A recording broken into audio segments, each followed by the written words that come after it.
الله أكبر.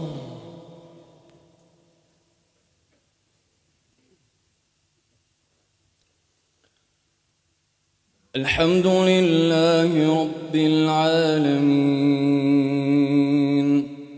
الرحمن الرحيم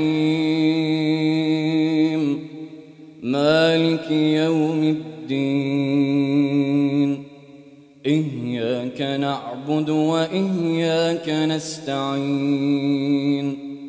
اهدنا الصراط المستقيم صراط الذين أنعمت عليهم غير المغضوب عليهم ولا الضالين.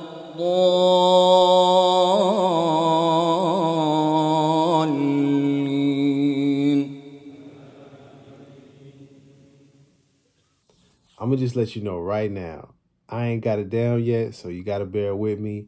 The Arabic ain't right, the tone and delivery ain't right, but my heart, just know my heart is in the right place. All right.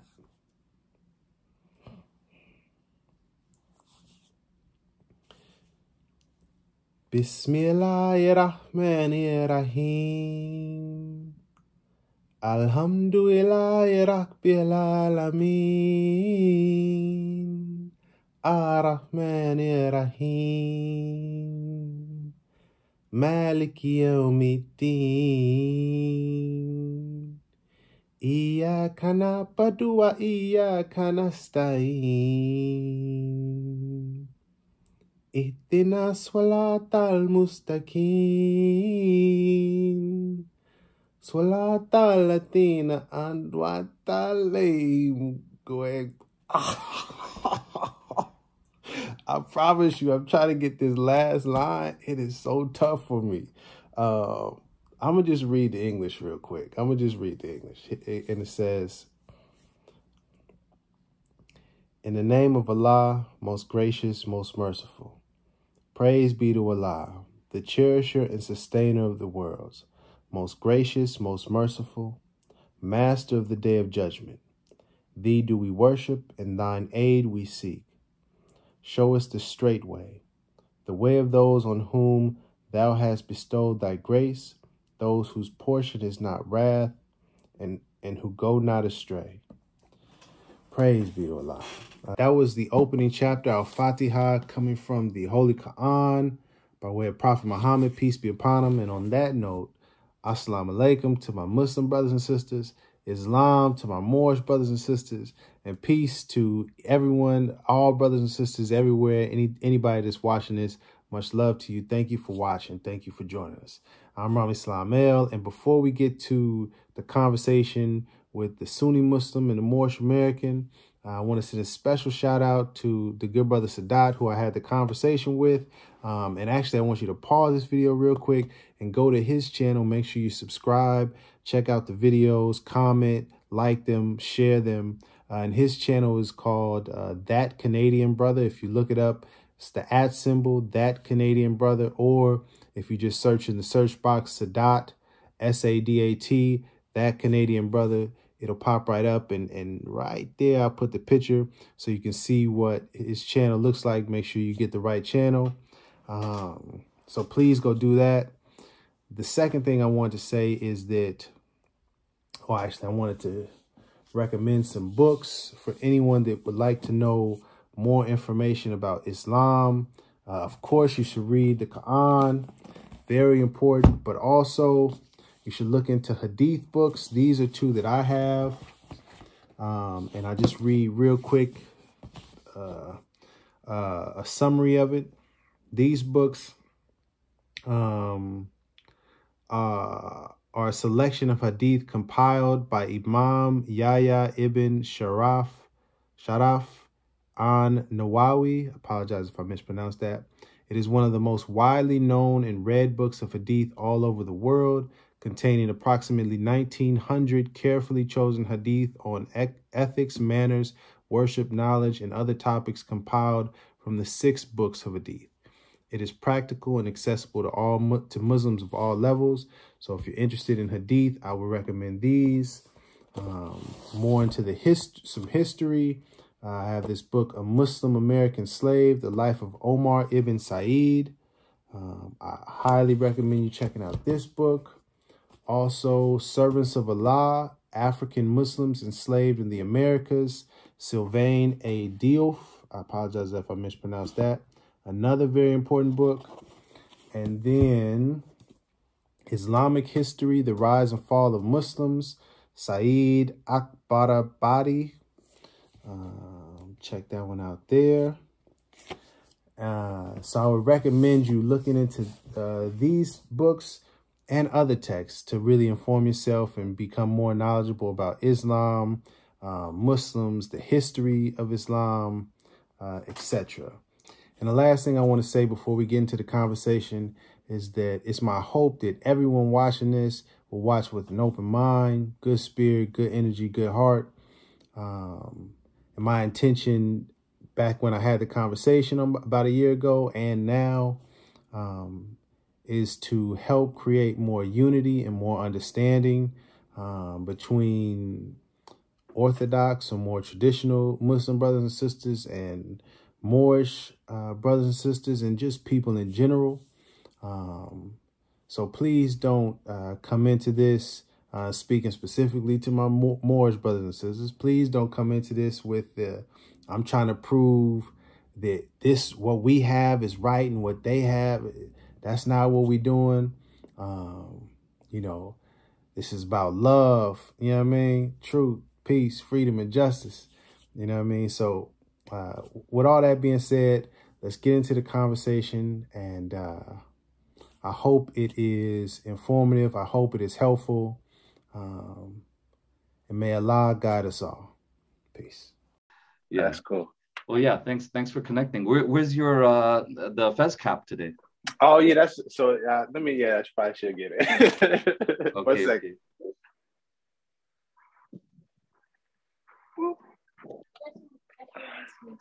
What you listen? Don't talk about Bruno. No. Yeah. Oh, brother, I wasn't suggesting that you had to wear it. I wasn't suggesting. I was just asking where it was. Yeah, I just had the beanie on today. I just wanted to make sure you didn't forget it anywhere. You know what I'm saying? No, I'm not gonna let you out-fez me. You're not gonna out-fez me, brother. Yeah, but it looks better on you because I think I need more full hair or something. I got you. I got you. Praise Allah. Praise Allah.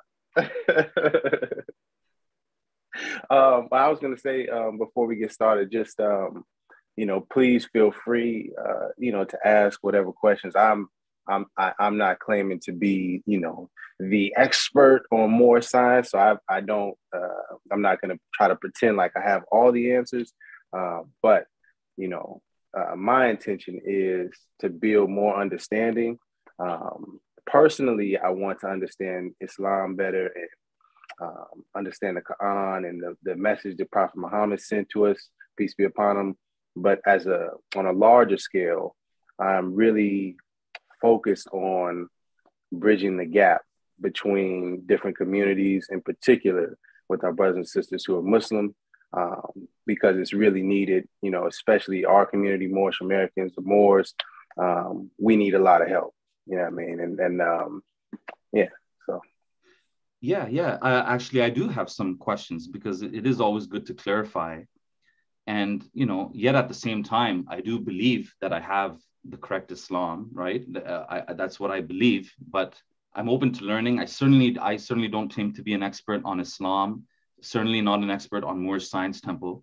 So I do have actually a couple of questions for you. And maybe that would be a good place to begin is that, could you explain to me if it's possible in a couple of minutes, if you need 5 minutes, go for it. But what exactly is Moorish Science Temple organization? And what is the purpose of its existence? And to kind of address your own question, what is that gap? What do you feel is that gap between your organization and where the majority of Muslims, Sunni Muslims stand? What is that gap exactly? That's a beautiful question. In terms of Moorish Science Temple of America, Noble Drew Ali, actually, we have what is called Moorish literature, which is a compilation of different articles that was produced during the time that he was alive. And one of them, just give me a second, he actually wrote, like a short essay, if you will, on the Moorish Science Temple of America, just to give people that understanding. And so I just read it real briefly. Moorish Leaders' Historical Message to Man. I can send the link to you so you can read it for yourself. In connection with the aims, objects, rules, and regulations of the Moorish Science Temple of America, I deem it proper to submit to you a brief statement of our organization covering its inception, rise, and progress of the Mohammedan religion, Islam. Back then, they were sometimes referring to it as the Mohammedan religion, just for context. Which I hope will be satisfactory to you and be the means of causing you at all times to adhere to the principles of love, truth, peace, freedom, and justice in your relations with mankind in general. Further down, we organized the Moorish Science Temple in 1925 and were legally incorporated as a civic organization under the laws of the state of Illinois, November 29th, 1926. The Moorish Temple of Science changed to the Moorish Science Temple of America, May 1928, in accordance with legal requirements of the Secretary of the State of Illinois. The object of our organization is to help in the great program of uplifting fallen humanity and teaching those things necessary to make our members better citizens. So, I mean, it goes in depth, a little bit more, but just to summarize, it really, the organization was created to be a vehicle so that we could learn about our religion as well as our history, or the knowledge, our ancestry, who we are as a people, because our people, we went through enslavement. If for those that may not know, so-called Black people, so-called African Americans, we were also referred to as Negroes, Afro Americans, Black Americans, people of color, etc. All of those names were placed on us due to our enslavement. And as a result, we lost our culture. We lost our religion. We lost, our nationality and our identity. And so this organization and Noble Drew Ali came to essentially restore that to us. Okay, so then just to be clear then, what I had said on EF Dawa that day, was that correct? Because Moorish Science Temple was founded in the 1920s. So is it correct then to say that this was the predecessor to the Nation of Islam in America? And it was the first organizational attempt amongst what the rest of us refer to as African Americans, right? And you refer to as Moors. This was the first attempt amongst Blacks in America on an organizational level to create some kind of Muslim or Islamic movement. Again, from the perspective of mainstream Muslims, a pseudo-Islamic movement that got some things right, that might have some things wrong. From your perspective, a Muslim movement to return back to the roots of Islam. But it was the predecessor to Nation of Islam. Am I right about that? Correct. Correct. It originally, our records, we have that the first temple opened in 1913 under the name Canaanite Temple. And then over a series of years and developments and changes, it moved from Newark, New Jersey in 1913 to the main, the headquarters in Chicago in 1925. And that's when it changed from, through that process, Canaanite Temple to what we now know as the Moorish Science Temple of America. And just to confirm or add on to what you said, it would be the first quote unquote, and I say so-called Black or so-called African American just because we don't necessarily subscribe to those terms, but it would be the first Muslim or Islamic movement specifically, for so-called, or coming from so-called Black people, I should say, rather. Now, one of the reasons, as you know very well, I'm sure, because in America, I'm sure you are rubbing shoulders with Sunni Muslims probably quite often. I wouldn't be surprised if you had a regular, Orthodox Muslim, even somewhere in your family, or a cousin, a friend somewhere. And obviously, the largest group of so-called Black Americans who claim to be Muslim are in fact Sunni Muslim, right? So, I mean, like, just to give us a context, what are the numbers? Does the Moorish Science Temple reveal any numbers? Because Nation of Islam doesn't. Nation of Islam, a lot of experts estimate that the card-carrying members of Nation of Islam might only be 10, 20,000. It's hard to know for two reasons, right? Because one, the NOI doesn't release any official numbers. And number two, Minister Farrakhan Khan of Nation of Islam has a far-reaching influence way beyond his organization. So when he has the Savior's Day event conference, it's not only Nation of Islam believing members, card-carrying members who come. Other people come. I've seen more Science Temple people attend Farrakhan Khan's Savior's Day event. You guys stand out for obvious reasons. And I was there. I was at one of the Savior's Day events in Detroit, right, just out of curiosity. Again, I'm obviously not a Nation of Islam member, but just wanted to attend. So what about Moorish Science Temple? Do you guys reveal numbers? And I know that Moorish Science Temple has also split into some different denominations or opposing groups. So how would you try to estimate the numbers? Would you lump all of them together and give us some kind of estimate, or is it just too difficult to do? On our side, as you know, from our side in America, there's about 6 million Muslims, majority of whom are Sunni Muslim. And out of that 6 million, at least 2 million are Black American Muslims, like African American Muslims. So people like Malcolm X, people like Imam Warthuddin Muhammad. I thought that was the rapture there, and you just disappeared, because all I saw was this guy, you know the Christian rapture there? I thought he just disappeared.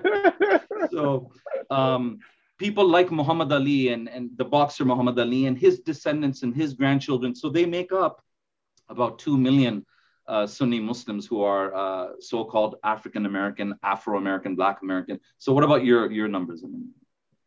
Unfortunately, that is too difficult to figure out at this time.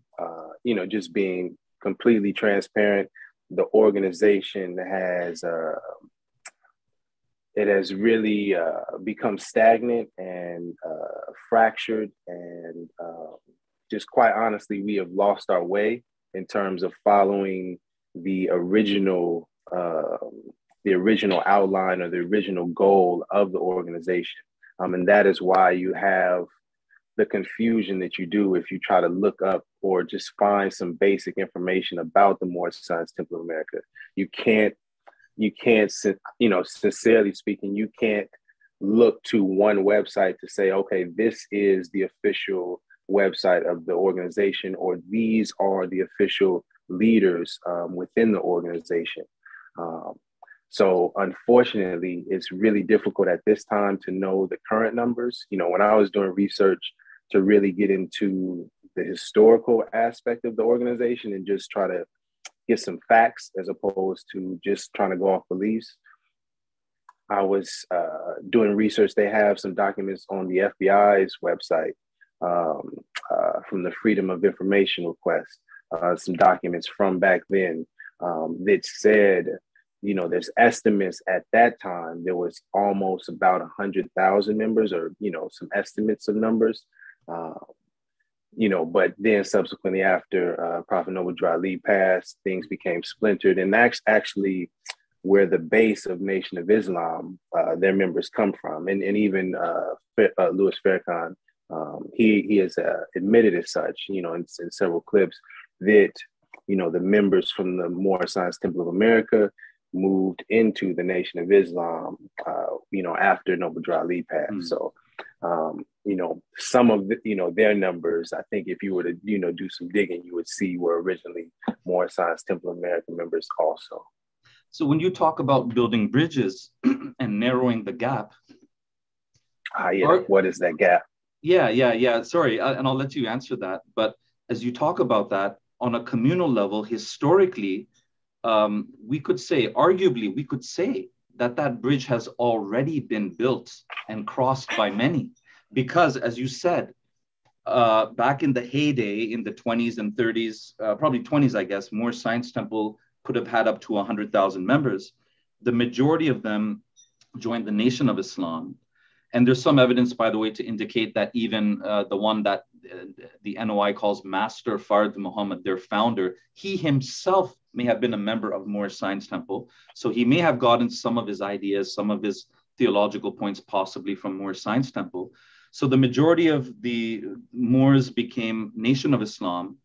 And then, and I'm saying this more for the clarity of anyone who might be watching this, because a lot of people don't know, in 1975, the majority of the Nation of Islam, the original Nation of Islam, became Sunni Muslims, right? So you're quite right. Arguably right now, there could be third or fourth generation African-American Muslims, meaning regular Sunni mainstream Muslims, who somewhere ancestrally through their great-grandfather, great-grandmother have some kind of roots in the Moorish Science Temple, right? So arguably that gap has already been bridged, and it's quite possible that the majority of members kind of, if you want to say, got integrated into regular American Islam. Right. I think, what is that gap? To getting back to your question. Yes. I think for me, at least, doing research and observing, Speaker's Corner, watching, all of the different conversations and speaking to different people, in my community from all different walks of life.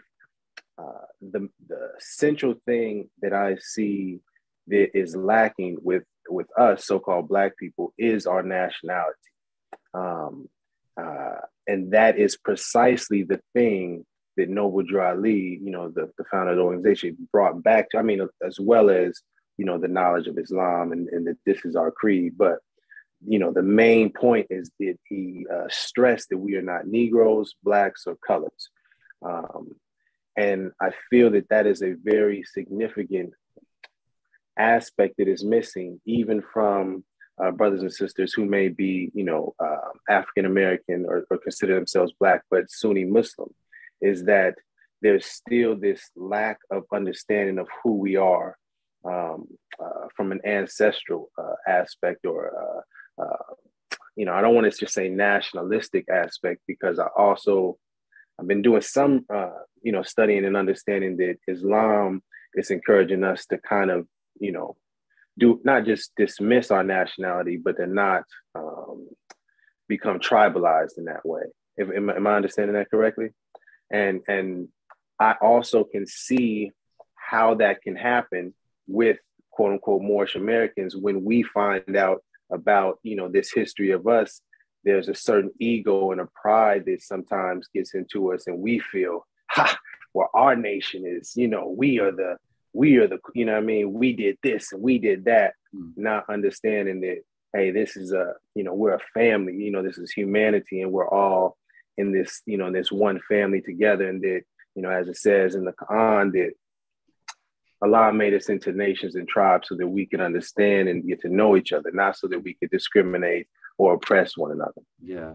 And I feel that that particular thing is like a very crucial key, because even with Islam, even with our creed, not knowing who you are is,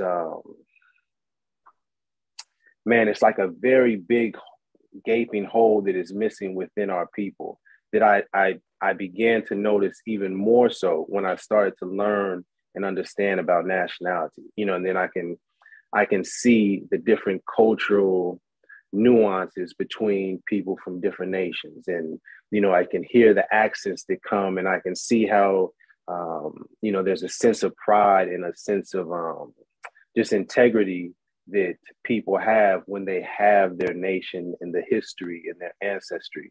And that's something that, we are just simply lacking, And even if, it's as simple and as clear as if you ask a so-called Black person, a so-called African-American, hey, what is your nationality? If you just ask them that question and just listen to the answer, a lot of times they may say, well, I'm American, but American is a continent. You're in Canada. So technically Canada is within the American continental lands.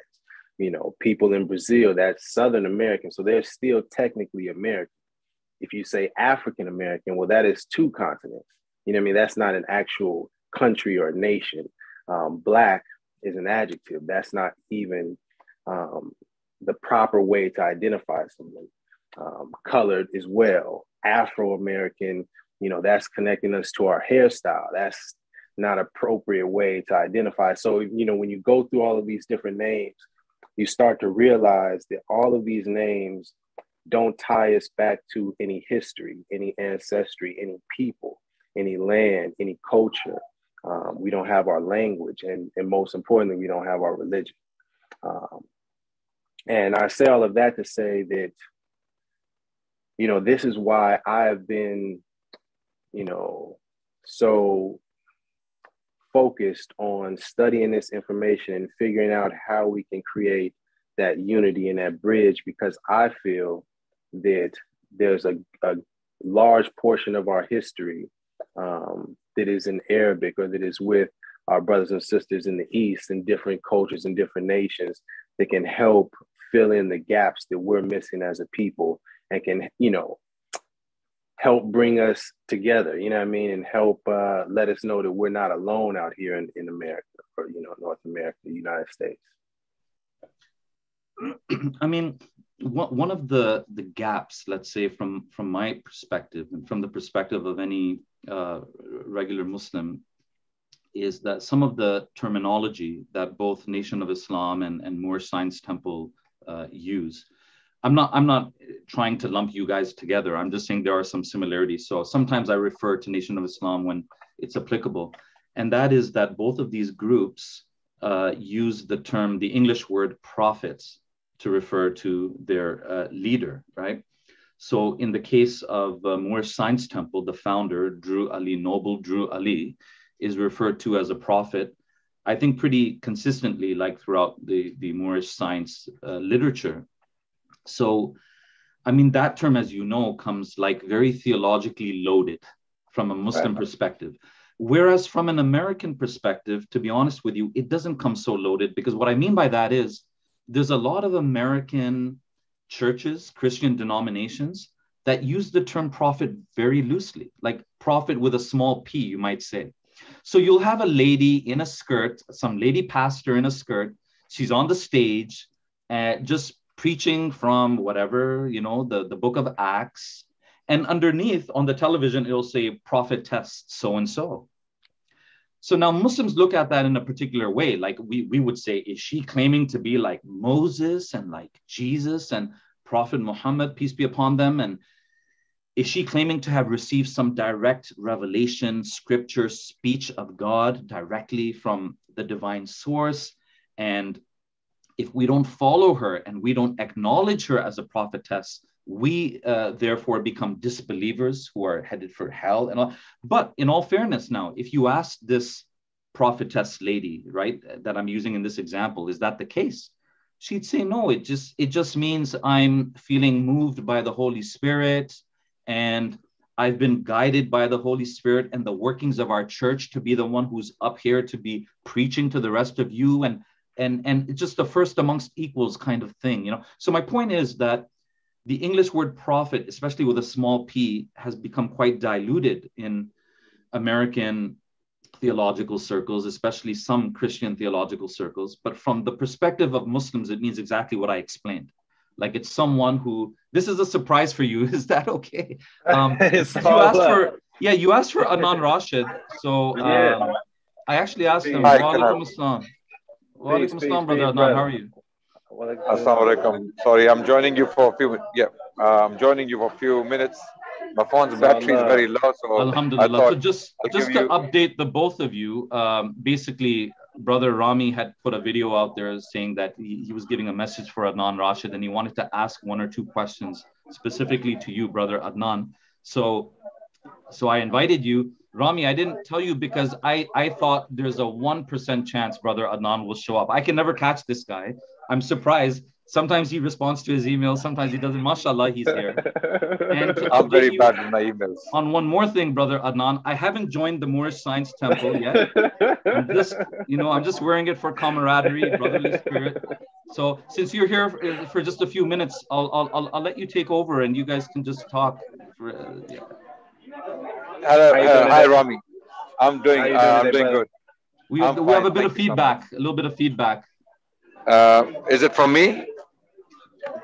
I'm sitting in a very noisy cafe. I'm sorry about this. Don't worry about it. Yeah. So I watched your video a while back, actually a very, very long time ago, nearly 2 years ago. And then I thought, okay, I didn't know what your questions were. I can't actually remember. It was a while back. And Brother Sadat mentioned you, and he requested that I must join. And I wasn't too sure if I'll be able to join, but now here I am for a few minutes. Go ahead, inshallah. How are you? Very good to see you. Indeed. I'm well. I'll say that. This is a pleasant surprise. I appreciate it.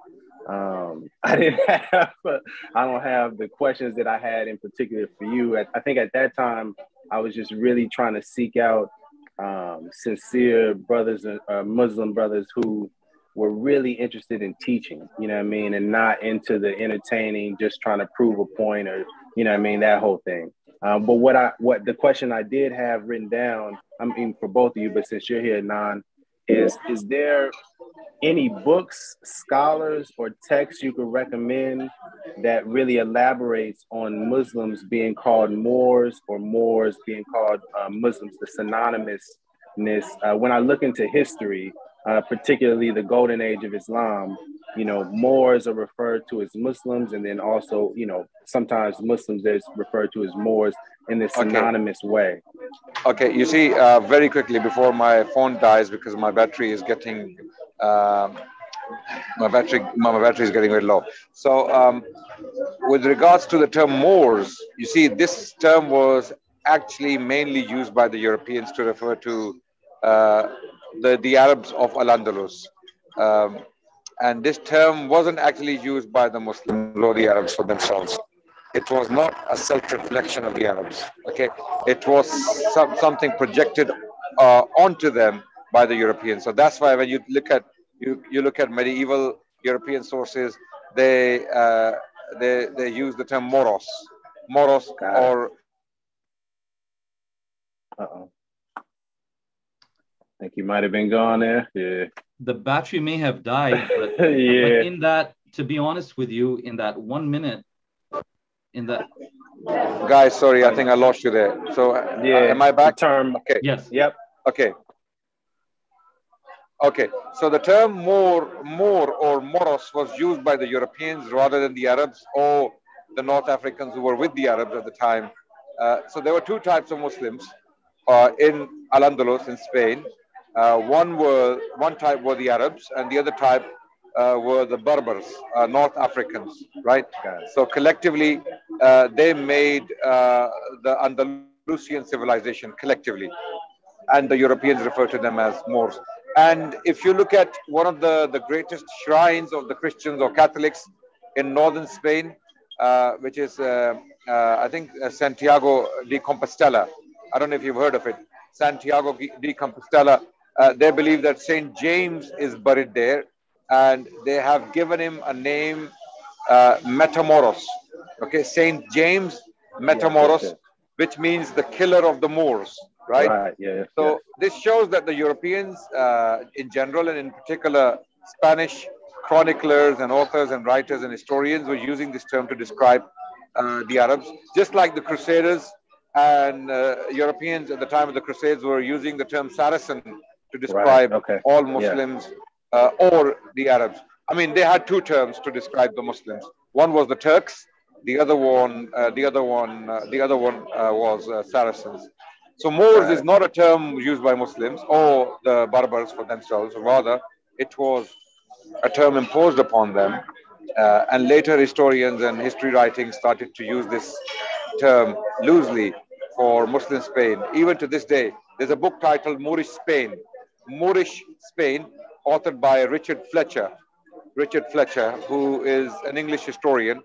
and even he uses this term, even though it's a bit anachronistic to use it in this day and age. So this is all I have to say on that topic for now, without being prepared. I wasn't prepared Adnan, to. no, but Yeah. that is quite helpful and that's quite revealing, because what it says to me, this is how I'm interpreting it. Tell me if I'm on the right track, which is that Yeah. those African Americans. Oh, you have that book, Richard Fletcher. Yeah. Yeah, Those Moorish Spain. those African Americans who believe themselves to be the descendants of the Moorish Muslims, Right. if they reject the term Black American because they think this has been imposed on them by Europeans, if they Yeah. reject the term Negro or Afro American because they feel these terms have been imposed on them by Europeans, they Yeah. should similarly, tell me if I'm correct here, they should similarly reject the term Moor as well, because this term as well is not something that they created for themselves, but something Agreed. that the conquistadors and the Spanish inquisitors used against them. Is that right? Agreed.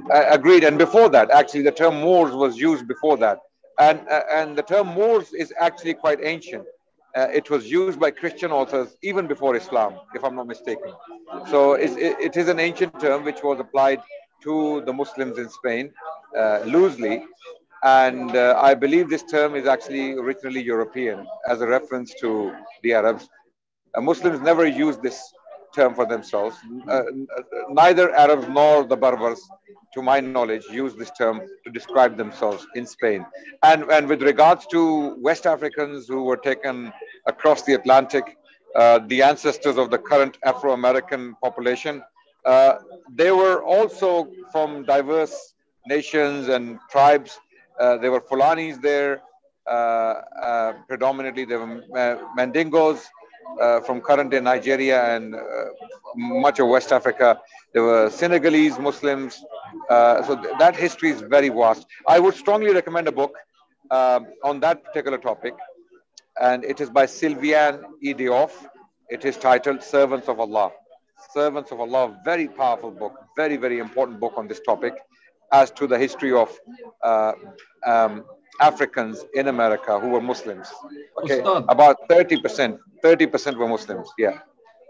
Ustad, could you clarify on that point though, that if the historical ancestral link between modern African Americans and the so-called Moors, now we should say the so-called Moors of Spain, if that link were to be severed, if, as you said, if it were the case, which is what I always thought, that the majority of African Americans are not of Moorish descent, but they came from countries that today are Senegal and Mali and Niger and various nations, different tribes, and so forth. Almost all the West African coastal regions, and beyond, even within the mainland. Yes. But the point that I'd like to clarify is that because in Islam, religion is not tied to ethnicity or to tribe, so it would make no difference. For example, I mean, if a particular African American were descended from the Fulani tribe, this makes no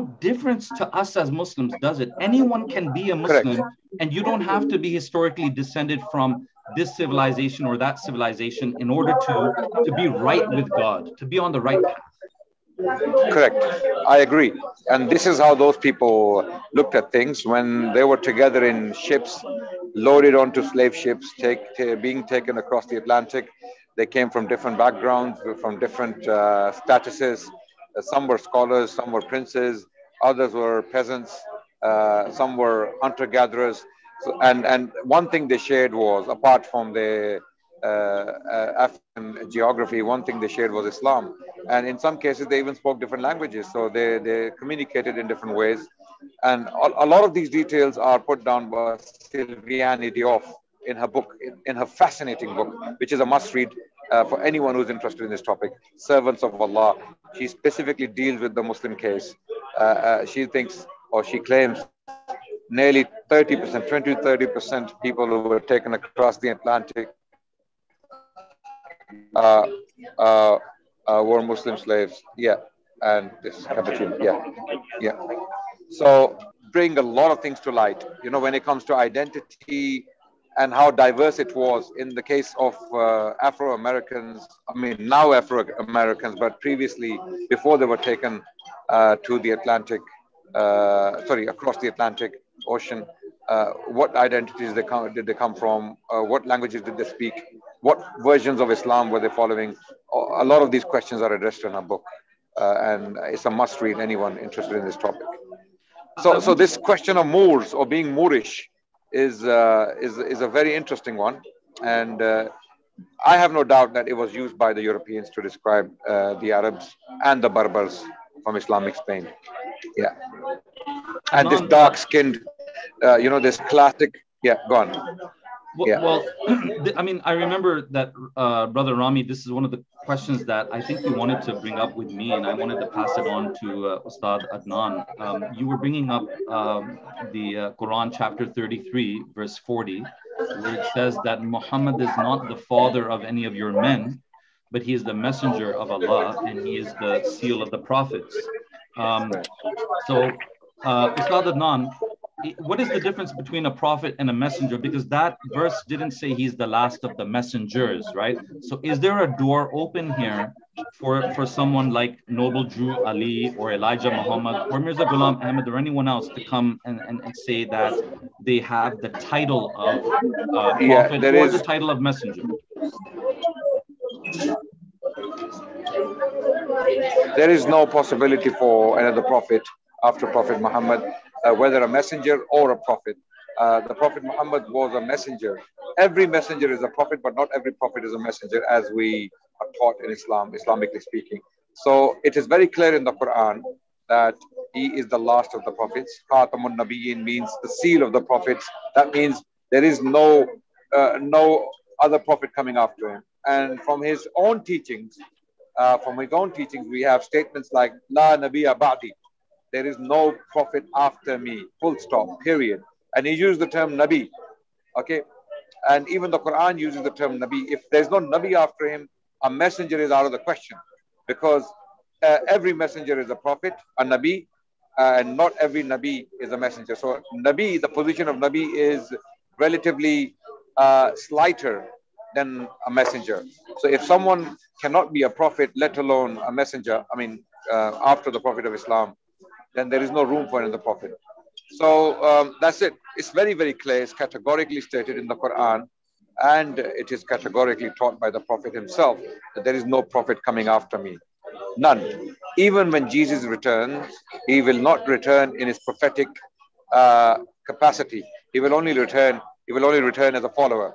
And this much is very clear from the very report that when Jesus will descend in Damascus, the Imam will step back for him to lead, and Jesus will push him forward to signify, to highlight his status that he is not here as a prophet, rather he is here as a follower of the law of Muhammad, the last messenger of God. As far as he was concerned, he had done his job, his ministry was done, and when he was raised alive by Allah, his ministry was done by that time. So this is what we are taught in Islam, and Islamically speaking, in the Quran and the prophetic tradition, is very clear. There's no prophet after Prophet Muhammad sallallahu alaihi wasallam. I think you had a question, Rami. Yeah, a few, but yeah, and my phone might die any moment, so please go ahead. Okay, well, real quick, just to get this, if you hadn't heard of this book, A Muslim American Slave: The Life of Omar Ibn Said, have you guys heard of that? Book. Okay, absolutely, okay, amazing, okay, amazing book. Yeah, that Omar Ibn Said is one. Then there is another slave who has been addressed by academics. His name was Job bin Solomon. Job ben Solomon. Okay, his African name is Ayuba Diallo. Diallo I'm assuming it's a tribal name in West Africa, in current day Senegal. So his name was Ayub bin Sulaiman, or in English, Job ben Solomon. He has also been addressed by academics. There is a book titled Fortunate Slave, published by the Oxford University Press. Yeah, that's another book you need to look into. Omar bin Said's case is absolutely fascinating as well. Amazing case. And all of these people are, by the way, briefly addressed by Sylviane Idioff in her book Servants of Allah. So you can get many more references in that book, and you can explore further. I think on that note, guys, I will take your leave because my phone might die any second. So before it dies, I would like to leave on positive, cordial terms, inshallah. That was very helpful. Jazakallah khair. Thank you. Thank you so much. Very helpful. Thank you very much. My pleasure. My pleasure. Thank you so much. Assalamu alaikum. Well, just continuing from, because we have spoke about, and this is, thank you for that, man. I really appreciate that. That's it's really I really appreciate that. Yeah.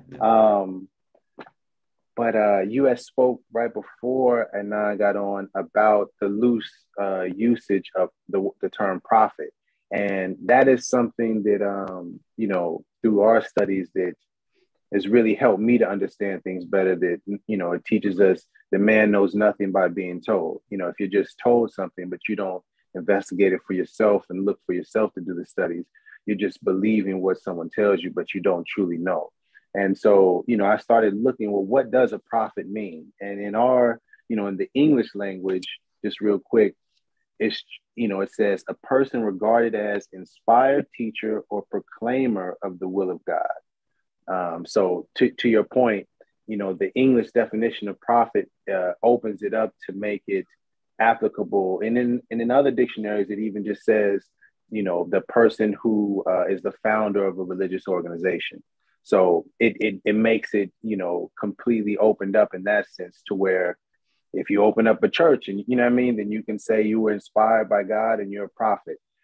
But to that point, I wanted to bring it to the term seal in the Quran. And I was wondering if you know, or if you could ask other Muslims, is the term that is used, seal, in Surah 33:40 used in other places in the Quran?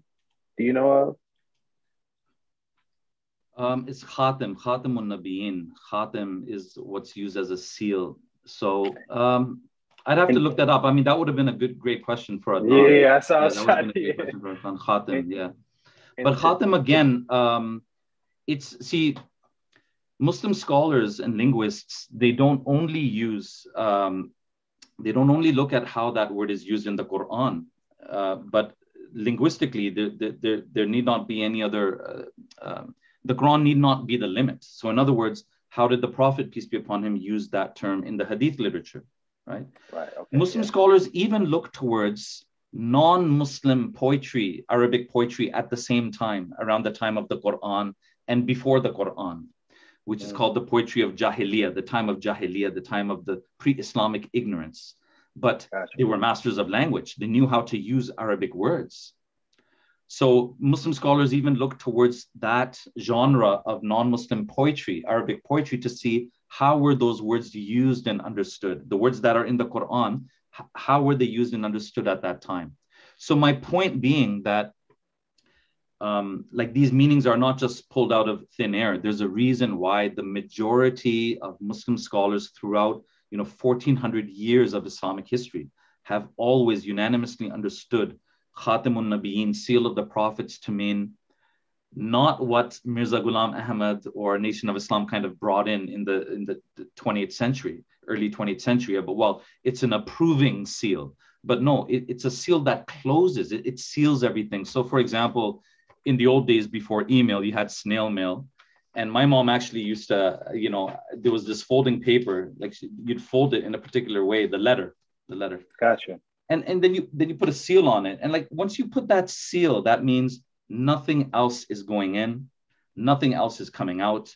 Everything that needed to be said has been said. It's ready to be dropped in the mailbox now. So also, if you look at the context, right?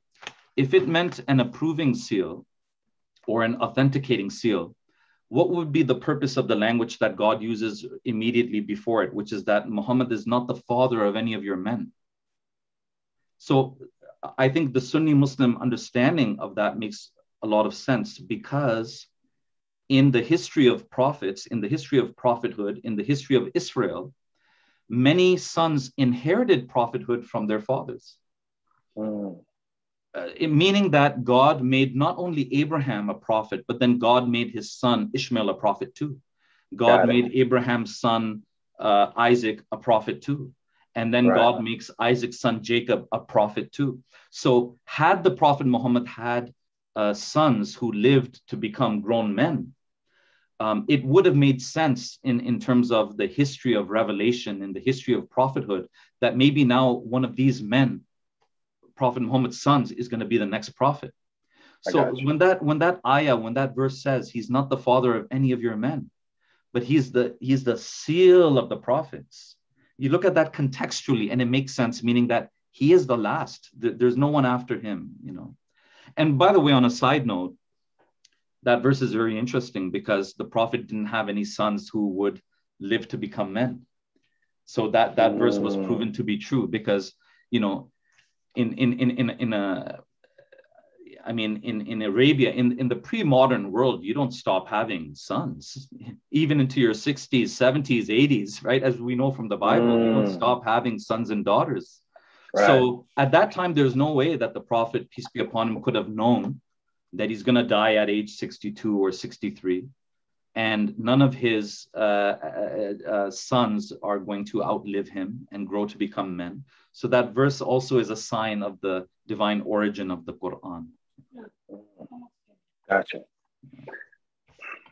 You know, that, and see, and, you know, respectfully, that is something I have to do more studying on to really, and I need to, that was one of the questions is that I was wondering about the hadiths that speak or that support Prophet Muhammad being the seal or the final messenger, the final prophet, just to get a better understanding, because in asking these questions, I realize that it can come off like it's someone trying to find holes to poke, from watching the Speaker's Corner. I see that there's, you know what I mean? But my intention is not about like trying to find, oh, well, how can we make this work? But really, sincerely trying to understand, okay, this is what the Quran says. This is what Prophet Muhammad, peace be upon him, is what it says. So let's understand what's going on. Maybe there's a mistake on our part.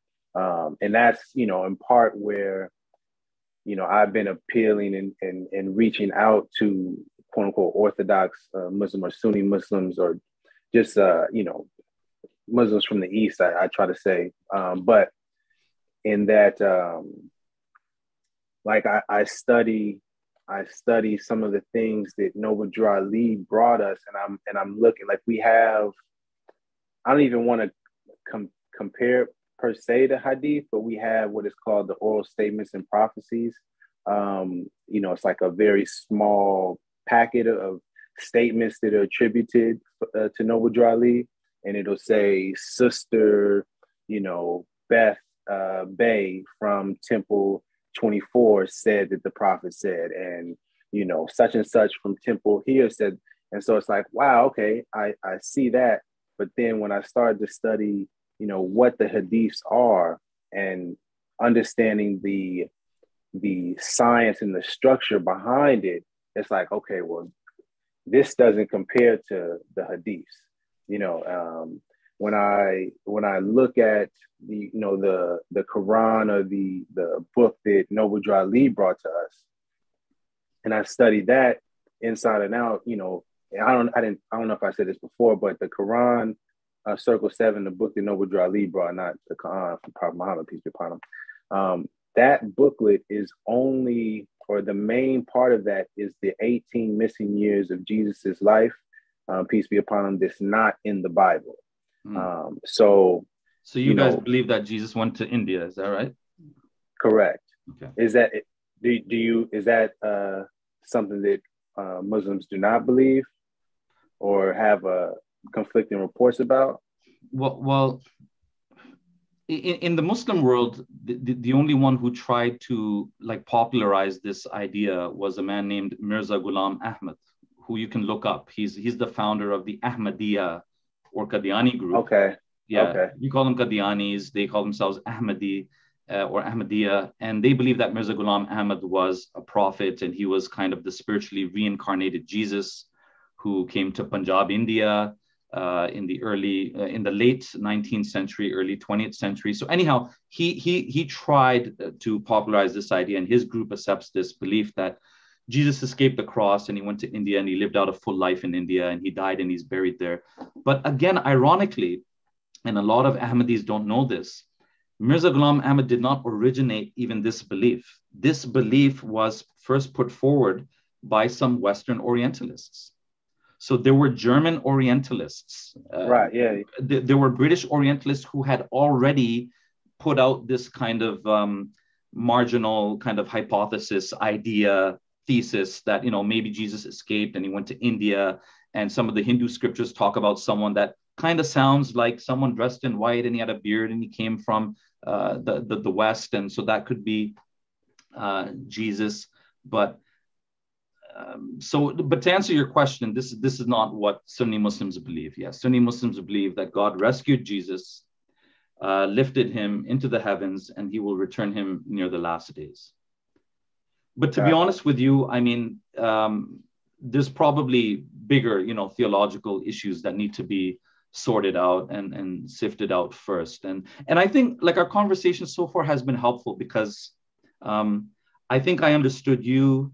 And I think you understood me, like when I was explaining that the language of prophet for Noble Jew Ali, this is a theological stumbling point for most Muslims. And while I am sympathetic and I understand how you're using the word prophet in a more generic kind of way, the fact is there's 1 billion Muslims out there that need to be convinced. So my philosophy has always been that the purpose of language is to communicate, to facilitate communication. So if a word in the language is actually not facilitating communication, but it's actually becoming a stumbling block now, it's actually becoming a problem between you and me coming together. If I can do away with that word without doing away with the concept, why don't I just do away with that word, right? So, I mean, you seem easygoing about it, but if you were seriously offended about being referred to as African American or me using that term at all, at some point I would just drop it completely and say, okay, just like, what do you want me to say? We're talking about people with dark skin in America, right? I got you. Okay, I'll throw that word out if that makes you happy, my brother. You see what I'm saying? Just like Son of God, right? Like there's a lot of nominal Christians. You follow EF Dawa, so you're familiar with these conversations, I'm sure. There's a lot of nominal Christians who don't really believe Jesus is divine or that he's the divine Son of God, part of the Trinity, but they still say, oh, he was just the Son of God. And now you ask some of these nominal Christians, what do you mean by Son of God? Did God have a son? Did God have a wife? Did this son always exist? What do you mean? And they'll say that, no, Son of God just means he's a holy person. He's a good person. So then I say to them, okay, then just drop that term, right? If that's all you mean, just say good person. Then just say righteous person, right? So it's not going to work that a Christian becomes Muslim and in the mosque, he's still referring to Jesus as the Son of God, right? I'm going to say, brother, listen, what you mean and what they understand, it's completely different. So it's best to just, drop that language altogether, right? So this is not to coerce or pressure you. This is just to actually, maybe this might be of benefit to other Moors who are listening, right? That these terms, and I noticed even in the Noble Drew Ali Quran, and just to clarify to the audience, so to further add to the confusion, right? The Moorish Science Temple has a small book or booklet, which they also call the Quran with a K, the Quran. But they are not claiming that this is the Quran that Prophet Muhammad preached and recited and that Muslims are supposed to be following. There's just in any way. This is some additional writing by Noble Drew Ali. But maybe I can pause and ask you that again, the purpose of language is to facilitate communication and understanding, not to create confusion. So why did he call it the Quran? I mean, why not just call it anything else? I think about that a lot. And man, I was just listening to a brother and they were speaking about, I believe it was Brother Muhammad Ali, not the boxer, but the speaker corner. Okay. And it was speaking He's about. a boxer too. Yeah. Oh. No, I mean intellectual boxer, but yeah, go on. True, very true. Yeah. But that you can't take our current understanding. I think it was speaking about the age of marriage, or that kind of issue. And you can't take our current understanding now in society and apply it back then. Because times were different in the customs and the culture, etc. So I think about that in respect to so-called Black people back in that time frame. And, now there's so much more information available, and there's been so many more leaders and just people that have come to give our people information. But at that time, our education and access to information was extremely limited. And many of us were completely wrapped up in the church. My ancestors, not me per se, but my people were wrapped up in the church so much, so much so that I feel they were not even able to entertain an idea of a Quran, of this thing called Islam, of Allah. This entire concept was, I feel, was, basically completely foreign to our people. And that's kind of what I was alluding to when I was saying that what he brought to us, the information, was kind of a bridge, in the sense that the book is called the Quran, right? Which, okay, now it's connecting us to Islam and Muslims. It also speaks, the first, when you open the page, know thyself and know your Father God, Allah. Know thyself and Allah. That's the first thing on the inside cover. So now you're bringing in Allah, but the central part of the book is about Jesus. So now I feel like it reels the people in, and it's like, okay, well, it even says this book is for all of. Let me read it just to be precise. Dear readers, these secret lessons are for all of those who love Jesus and desire to know about his life works and teachings. And so I felt like that was the way for him to extend that olive branch and say, well, you love Jesus, don't you? Well, let's learn about Jesus. And then as you learn, you see Jesus mention Allah, and you see, it speak about not worshiping the Son, or, only giving praise and thanksgiving and adoration to Allah, that Allah is the most supreme, beneficent, So I feel like it brings a lot of our people in, and then does away with the misunderstandings that Jesus was also God, or a part of the Trinity, and all of that aspect. So but that's just my belief. I wish I knew more, you know what I mean? And, I am also actively seeking to learn from the elders of this movement. Unfortunately, due to, corruption and just people doing things that they shouldn't do with this movement, there's been a lot of stagnation, and a lot of people that have kind of went underground, or, just kind of like disappear from the scene. So there's no one that is really in an elder position that is teaching about this movement from a historical, factual perspective. So it's kind of hard to get some of the information or understanding on, well, why was this said, or why was this done?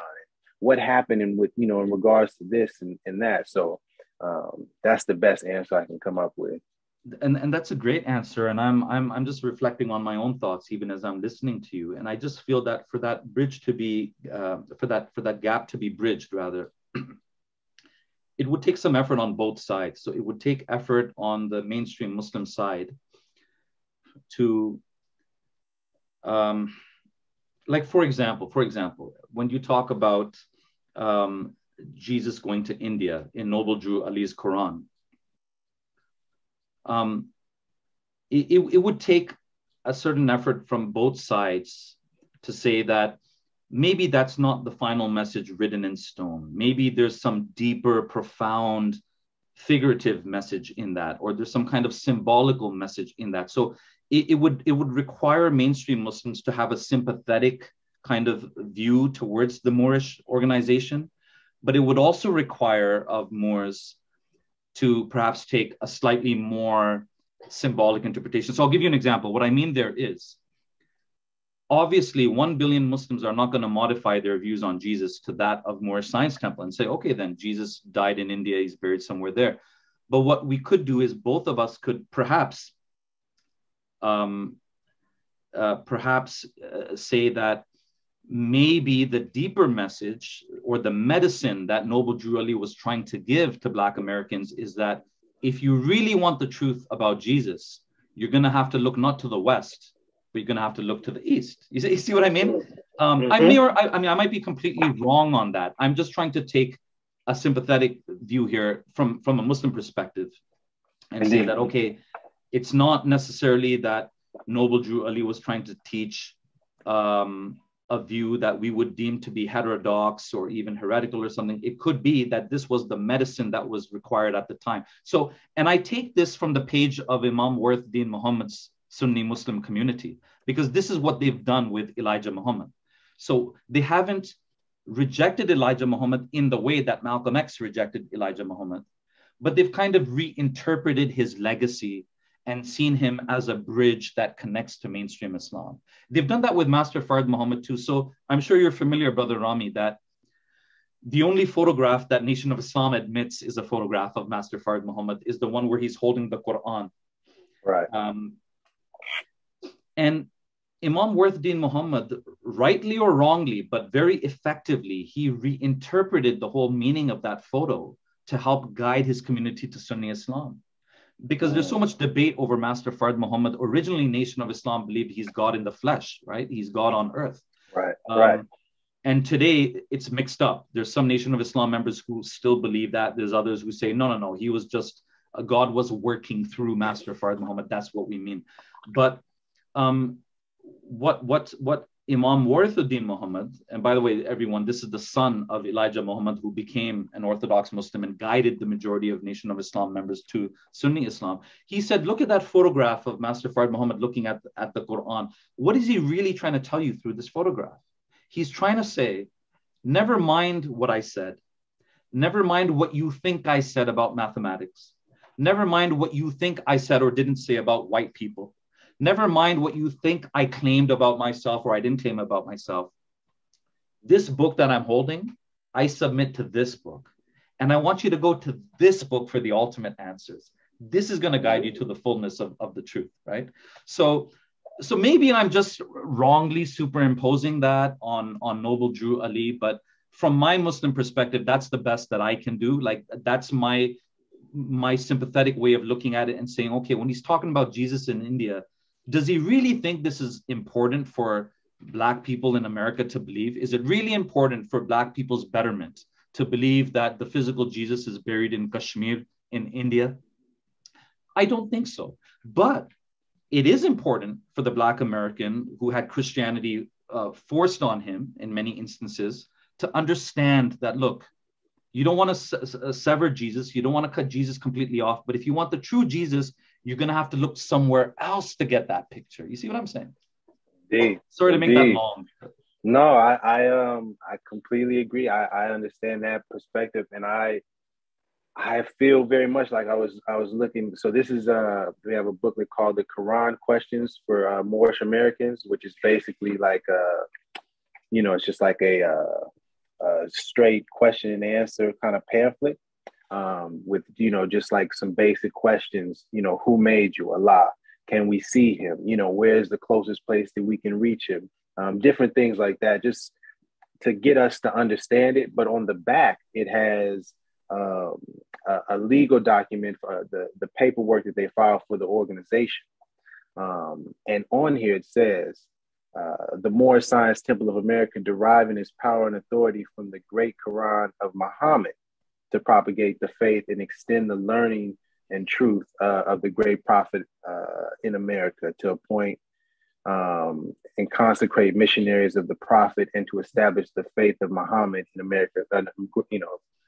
Mind you, at that time they were using Mohammedan religion, just to clarify. But I'm sorry. No, please, please, please, please. So I was going to say that it's things like that. Speaking about Jesus going to the east, for me, when and I forgive me, I didn't even mention this beforehand, but I grew up unique in that my parents didn't force religion on my sister and I. They were forced in the church 8 days a week, the whole nine, but they taught us God is real. You're supposed to do good instead of, bad. If you want to go to church, we can go there. If you want to look into something else, we can do that as well. But mainly just know that God is real, and do what's right in life. And allowed us to kind of learn and seek the information on our own. And so when I came to the Noble Drew Ali, the information that he brought, to me, it really helped plug in some of the missing pieces and just get a better understanding of like the Jesus story that, I get when I was growing up listening to Christians and church just didn't quite make sense. But then when I learned about, okay, well, it's saying that Jesus actually was traveling in Africa and in India and studying and learning. I said, well, that makes a lot more sense, and then, that began I began to look into the East. And then, actually, Malcolm X's grandson, who was named Malcolm Shabazz, who ended up he passed away or was killed rather. He started to kind of teach me some things. And just, I was watching one of his interviews and he mentioned that Isa, Jesus, is mentioned more times in the Quran than Prophet Muhammad, peace be upon him. I said, wait a minute. I said, I've never heard that before, and then it just spawned me in. It made me look deeper into the Quran and to Islam and realizing, oh, okay, these people are documented in this Quran also. So it's not an idea on is Jesus a real person, but now let's just get to the real story of Jesus or Isa. And so I feel like, a lot of the information that Noble Drew Ali brought us is really introduced, even in the sense that this Quran that we have is just, it's a pamphlet essentially. It's 64, it's very small. It's nothing compared to the Quran by way of Prophet Muhammad, and then also the Hadith that you're supposed to study with that. And so I just feel like many of the things that are taught just kind of open the door, you know what I mean? And almost training wheels, if you will, or, like the introductory course or, your bachelor's degree, if you get your master's and your PhD, well, that's when we go to the East and we study with, the real scholars, if you will. But like even the chapter, I don't know if you looked into it, but the chapter religion from the Quran, Circle 7, that Noble Drew Ali brought us, this, and to your point about building the bridge and having just some understanding between us, this is kind of the thing that when I read this over and thought about it, I said, if anything, we should lead with this. It's coming from the Moorish perspective in terms of asking for help or seeking understanding from Muslims. And it says, there's but one Allah, the author, the creator, the governor of the world, almighty, eternal, and incomprehensible. The sun is not Allah, though his noblest image. He enlightened the world with his brightness. His warmth giveth life to the products of the earth. Admire him as the creature, the instrument of Allah, but worship him not. To the one who is supreme, most wise, and beneficent, and to him alone belong worship, adoration, thanksgiving, and praise. And so those are the first 3 lines of the chapter that we have on religion.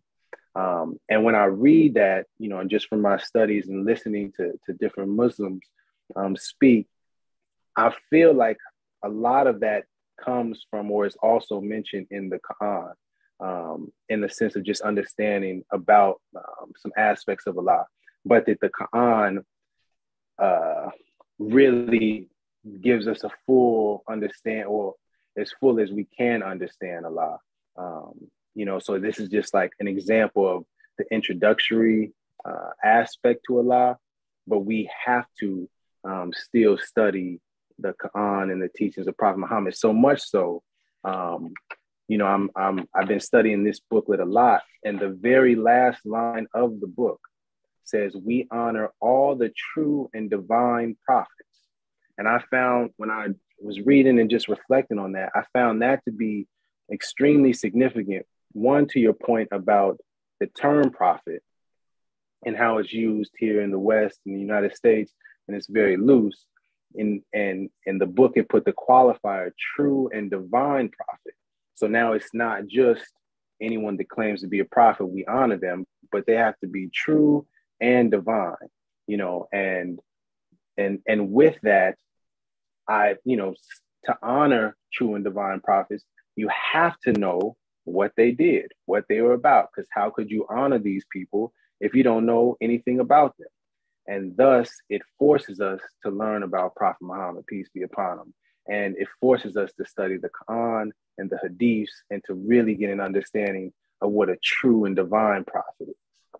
Another one of those signposts that I noticed was towards the end of Noble Drew Ali Quran, or Circle 7 Quran.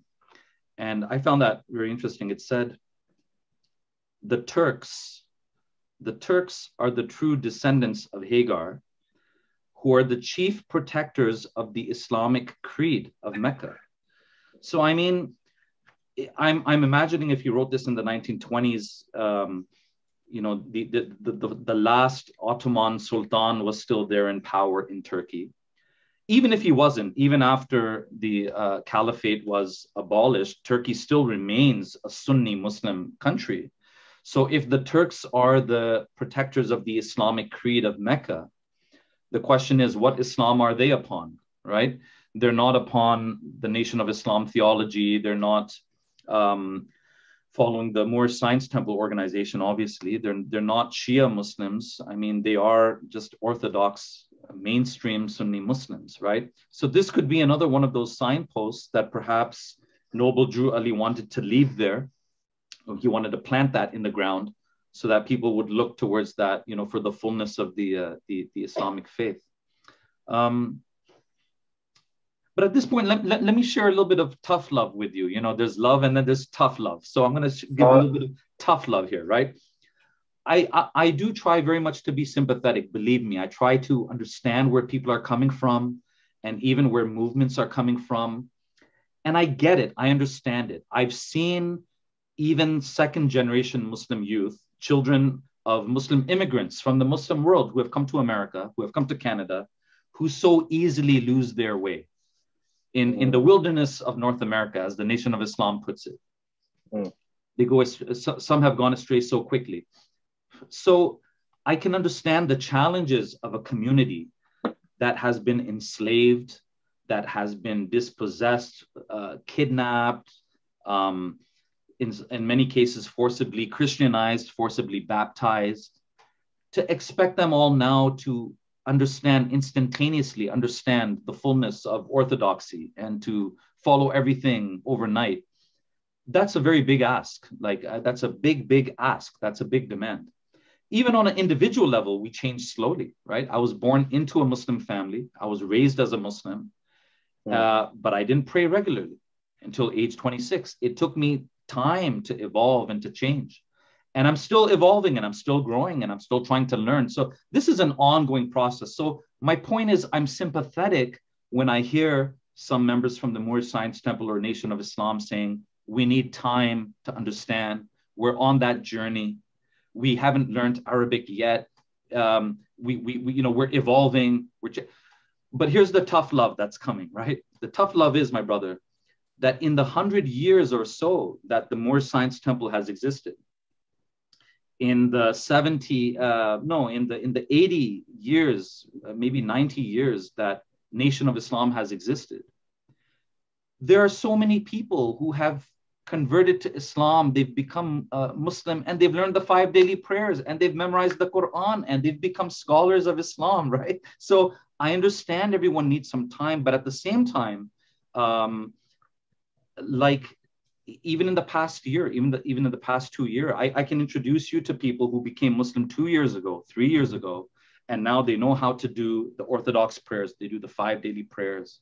They know how to recite the Quran. They're not Arabic experts, neither am I, but they know how to recite the Quran. They fast during Ramadan. They've evolved past December, right? It's not just fasting in December, October. No, we'll do it with everybody else. We've got Muslim co-workers at work. We've got fellow Muslim classmates. They're fasting. I can do it too. So the question, my brother, is when, right? Like there seems to be a recognition amongst many. I haven't spoken to Moorish Science Temple people, to be quite honest, but I've spoken to a number of Nation of Islam people. And generally, there seems to be a recognition that, yeah, no, you're right. We should be doing the 5 daily prayers. Elijah Muhammad did teach about the 5 prayers. But then the question is when, right? That Savior's Day, I'm sorry to share this. Some people might not like it, but some of our friends from Nation of Islam might not. But when I went to the Savior's Day conference, like, Minister Farrakhan Khan talked right through the Asr and the Maghrib prayer. The Asr is the late afternoon prayer. The Maghrib is the fourth evening prayer. Gotcha. I mean, he talked right through that. So my point being that if the leader of that movement is not leading by example, I don't expect the lay person, the lay card-carrying member of Nation of Islam to say, well, I'm going to excuse myself now from Farrakhan Khan's lecture because I'm going to miss the evening sunset prayer, right? I mean, I did that, but that's not what the people there were doing, right? So, I mean, it's a long way of posing a short question, which is when, my brother, when, and what maybe maybe you can't answer for other members, but you can answer for yourself. Like, what prevents you from dropping in on a Friday Jummah prayer, the afternoon prayer at your local masjid, your local mosque, and just learning more? And also, just one more thing I want to throw in there, which is very important, because I've heard this a lot from the Nation of Islam. They say, well, the Muslims from the East don't understand our story. The Muslims from the East don't understand our challenges as former Christians. The Muslims from the East don't understand what it means to be Black in America. But again, a lot of this language is very outdated. It made sense in the 1930s. It made sense in the 1950s and the 1960s. But now, as I said, there's 2 million African American Sunni Muslims, right? So if you don't want to learn it from an Arab or a Pakistani or a Bangladeshi, no problem. Go to Imam Warithuddin Muhammad, go to his community, right? Go to Malcolm X's grandson, right? He's a Black, he passed away now, may Allah grant him Jannah, but he's a Black American, he was a Black American Muslim, right? Even when we talk about the East and the West, this dichotomy, it's not black and white. When we say go to the East and study the Islamic knowledge, that could be Senegal. That could be Black Senegal. That could be Black Nigeria. That could be Somalia, right? So I think a lot of that language of, no problem, a lot of that language of Muslims from the East, it strikes me as being slightly outdated. Because, like, where do I fit in? My parents came from Pakistan half a century ago to Canada. So what am I? Am I Western? Am I Eastern? If I had to answer that question, I say both. I am Eastern, but I am Western too, right? And we're sitting here, we're talking in English, and I think we're understanding each other. So indeed. I think in 2021, I think there's less excuse, I think, to not kind of move on and continue in that journey and to acquire knowledge of the Orthodox faith, right, of Orthodox Islam. And if it was 1930 and someone died and they just had a little bit of information about Islam, maybe Allah will forgive them and Allah will be merciful and say, well, he was striving. This guy died and he was striving for the truth. He was trying to arrive at it, right? But in 2021, it's much harder to find a Moorish science temple than it is to find a masjid, right? A mosque. It's much harder to find a Nation of Islam temple or mosque than it is to find just a regular mosque or masjid, right? So it's very much at this point going against the flow to avoid the Jummah prayers, the 5 daily prayers, fasting in Ramadan, doing the Hajj. Non-Muslims know about this. Like, the non-Muslims at this point know about this. You can ask my Jehovah's Witness neighbors who speak broken English. They're from Portugal. And you ask them, when do the Muslims fast? And they'll say Ramadan. Because we read that in the newspaper all the time. It comes on CNN all the time. How many times do Muslims pray in the day? 5 times. What language is the Quran in? Arabic. Like non-Muslims know this, right? So at this point, my brother, and this, like I said, this is tough love, but I think we can't just be content to say, well, at least we know this much and we're working with that. No, no, no. It's there for you now to grab, you know. Thank you. The simple and short answer is that the time is now, you know, and that's essentially partly why I have been, you know, making more of an effort to reach out to Muslim brothers and sisters, is because there is no excuse to wait on gaining more understanding and you know, really embracing Islam in all aspects of our lives. That being said, I also have to acknowledge that there is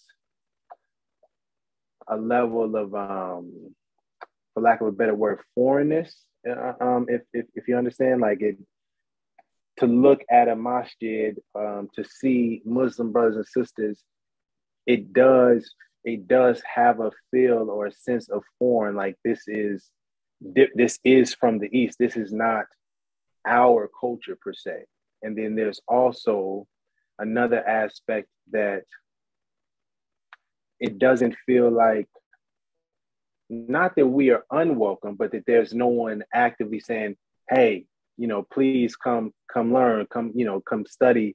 Hey, did you know about this? And, you know, this is to the point that I am wanting to be more active in encouraging Muslim brothers and sisters. And a bit of tough love to you is, when can, or I don't want to say when as if it's a putting an obligation, but it would really be helpful if there was Muslims that were reaching out to so-called African Americans and building and speaking about the story of Bilal.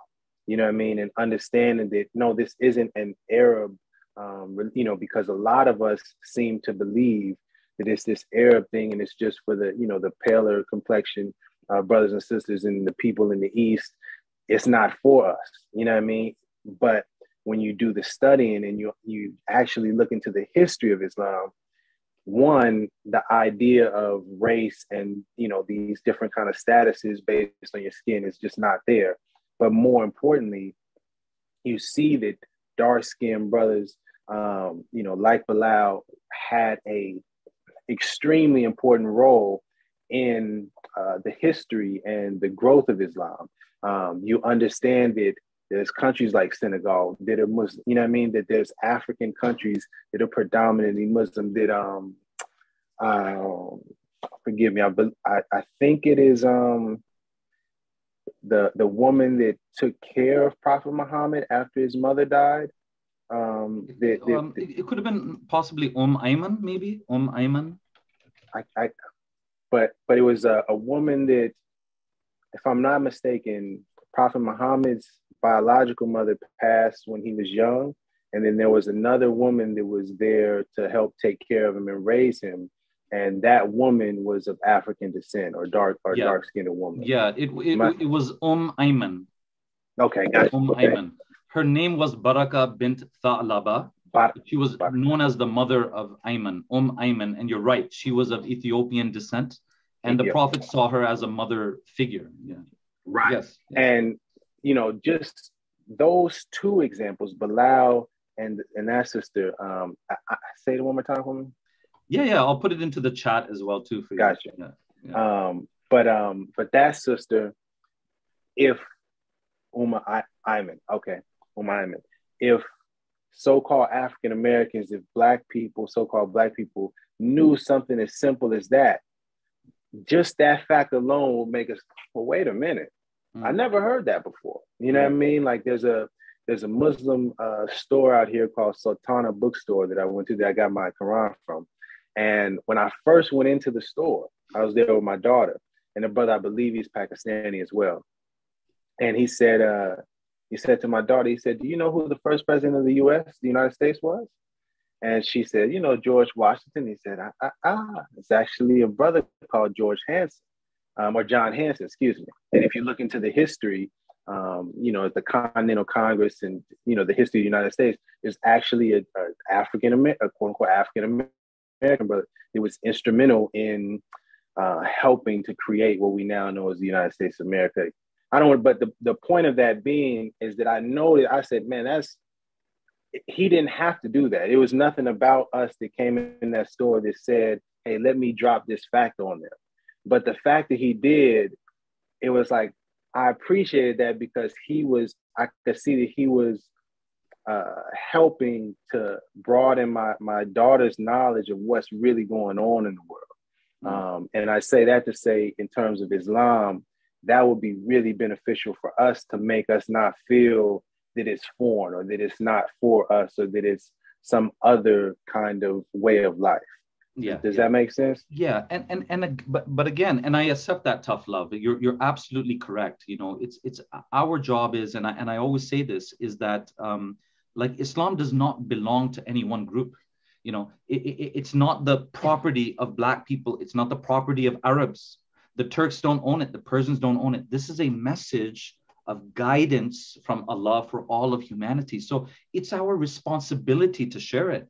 And absolutely, if in a very polite way, in a very polite, indirect way, what you're saying is we haven't lived up to that responsibility. And I would 100% agree with that sentiment. It absolutely hurts me and it pains me when I hear Nation of Islam members, when I ask them the same kind of question, like, what's stopping you, from accepting this? And it'll be answers which are not really theologically relevant, but they are psychologically relevant to them. And it'll be, well, like, white Arabs didn't give us the message of Islam. White Arabs are here selling pork and alcohol in our Black neighborhoods, this and that. But the thing is this, as a Muslim, I disagree with that as much as you do. I'm sickened to the core as much as you are. You know what I mean? So these should not become a theological stumbling block. You know what I mean?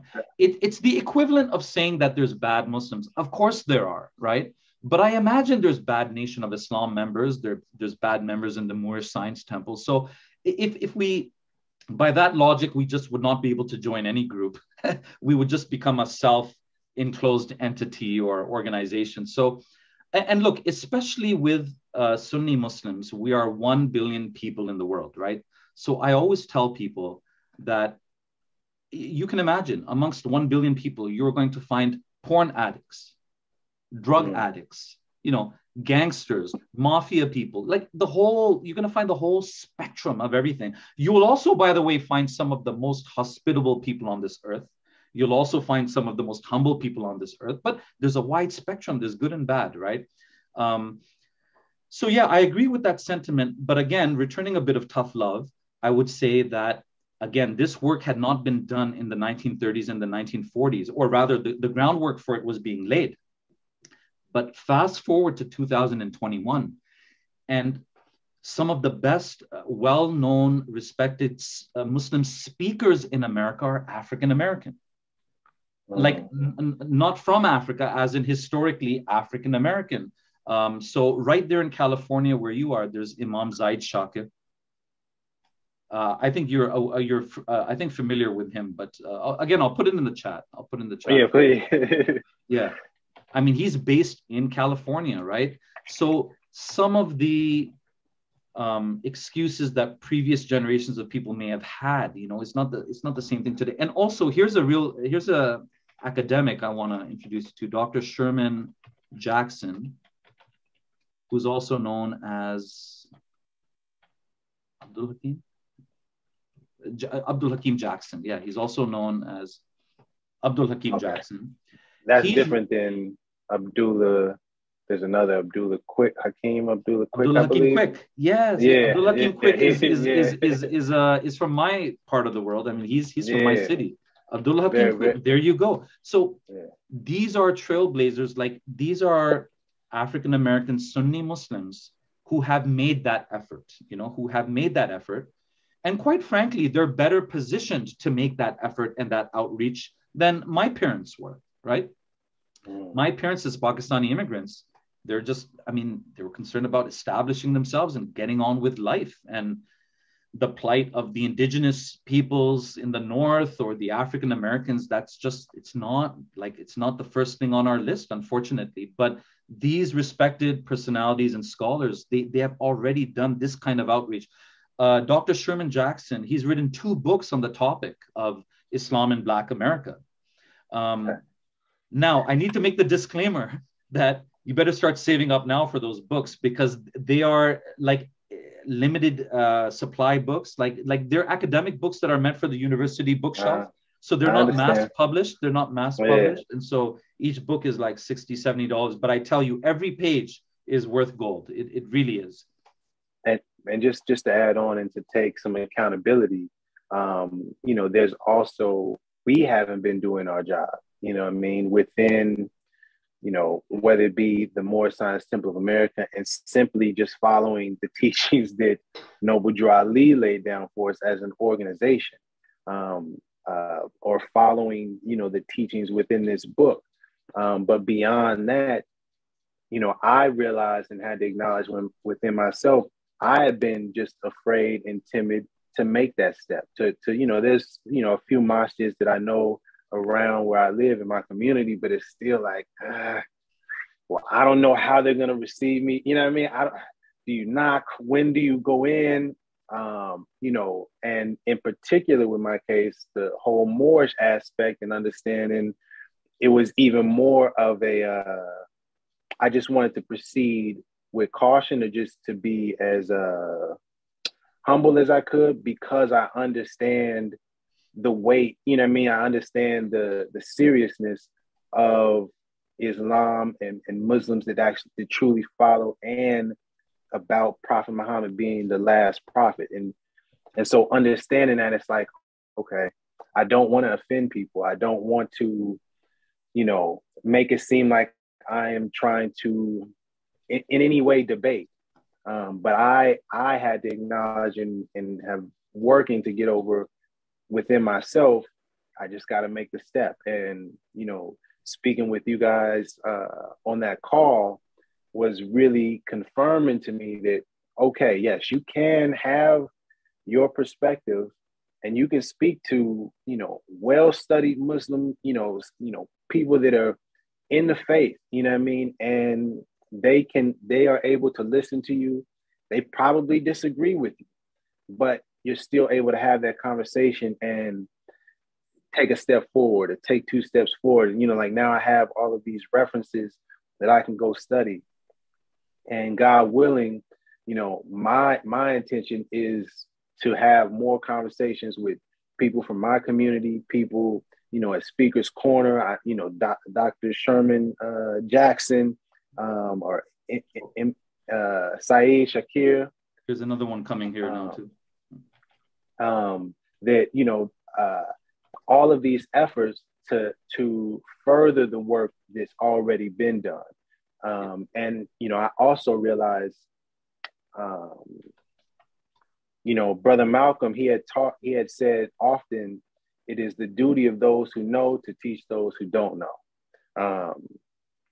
And that also, you know, that if all the prophets were sitting, if Moses and Prophet Muhammad and Jesus were all sitting in the room together, they wouldn't be debating over which one was the best prophet or which had the, you know, because they were all on the same team. They were all playing for the same coach, if you will. And, you know, with that understanding, man, it really just, you know, kind of sunk into me that, all right, get your ego out of it, you know what I mean? And come humbly and see how, you know, we can progress together. And from my position, I was privileged to go to a college and study communication.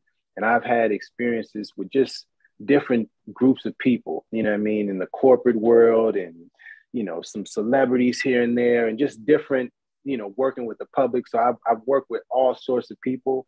And I feel, you know, I have had enough experience to be able to communicate with all sorts of people. And so I know I have to do more on my part in making the effort to meet with Muslim brothers and go to the masjids and start attending the prayers, and just learn and be more active and be more present so that, you know, the Muslim brothers and sisters, they can see me as well and know, and, you know, because maybe there's many Muslim brothers and sisters out here that want to help, but don't even know that there's people that, you know, are needing their help, or that, you know, ways that they can help. So, you know, I have to do more on my part as well. Yeah, and to encourage you along the way, here's what I want to say is that despite your polite manner and your soft-spoken manner, the fact that you're wearing that red fez cap, the fact that you came on EF Dawa, which is watched around the world, you're telling everybody you're Muslim. So despite your mild manner and your polite demeanor and everything, you are not someone who is scared to be different. So when you talk about the foreignness, when you talk about the foreignness of the masjid, when you talk about the foreignness and how different it is, the way the Muslims from the East pray this and that, you've already made a life decision. You're not scared to embrace different. You're ready to be different. And I know that there is this kind of Pan-African trend that exists there. It's already there amongst many Black Americans adopting African fashions. But the fez cap in particular, that's still a pretty, like, it's a unique, different look. You know what I mean? Yeah. So no, I don't think it should be a stumbling block for you. The other thing is, my brother, keep in mind that shaitan, the devil, Satan, right? Shaitan, sometimes he can even try to use good things as a ploy or as a trick and to use it against us. So for example, shyness and modesty generally is seen as a good quality in Islam. It's a good attribute. The Prophet, peace be upon him, was shy. But anything taken to an extreme can be bad. There's a time when you have to take shyness and throw it in the trash can. I'll give you an example. Generally, shyness with the opposite gender and all that, these are good things, traits of modesty and so forth. But let's say I'm driving down the road, and there's a girl there on the sidewalk screaming for help, or there's someone who has fainted. I've just seen him drop. And now my shyness kicks in. And I think, if I stop the car and I put on the blinkers and I go out, am I just going to look like some strange freak as well? Could this just have been some druggy guy who's just passed? Maybe he's just drunk and he just passed out. Do I really want to get out and help him take that risk? People might think I'm with him. I'm with this drunk guy. No. That's the time to abandon shyness and caution and say, look, I don't know who this guy is. He might have just died. I don't know what his story is. I'm going to extend my help to him. I don't care if I look funny to the people around me. I don't care if the car behind me is honking because I stopped the car. This is a time to not be shy. You know what I mean? So when it comes to the pursuit of knowledge, shyness can often be an obstacle. You know, it can get in the way. So there's a time to put it aside. And I've had to bite the bullet myself too. Believe it or not, you know, like if you told me 10 years ago that I'd be on EF Dawa and like the world is watching me and all that, it wasn't necessarily my cup of tea. You know what I mean? But I felt there was a need, and I felt there was a need for a Dawa channel that's based in Toronto. And so I'm just trying to do what I have to do, kind of thing, right? So you can do that too. The other thing is, now all of the advice that I'm extending here is just from my own thoughts. So I could be right, I could be wrong.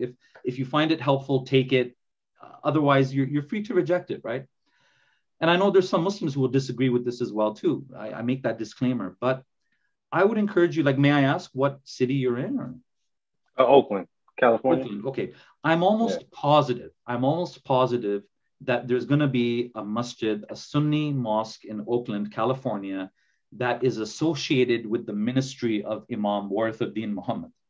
I'm almost positive. Now, it might be a very small storefront, you know, shop that's been converted to the use of a mosque.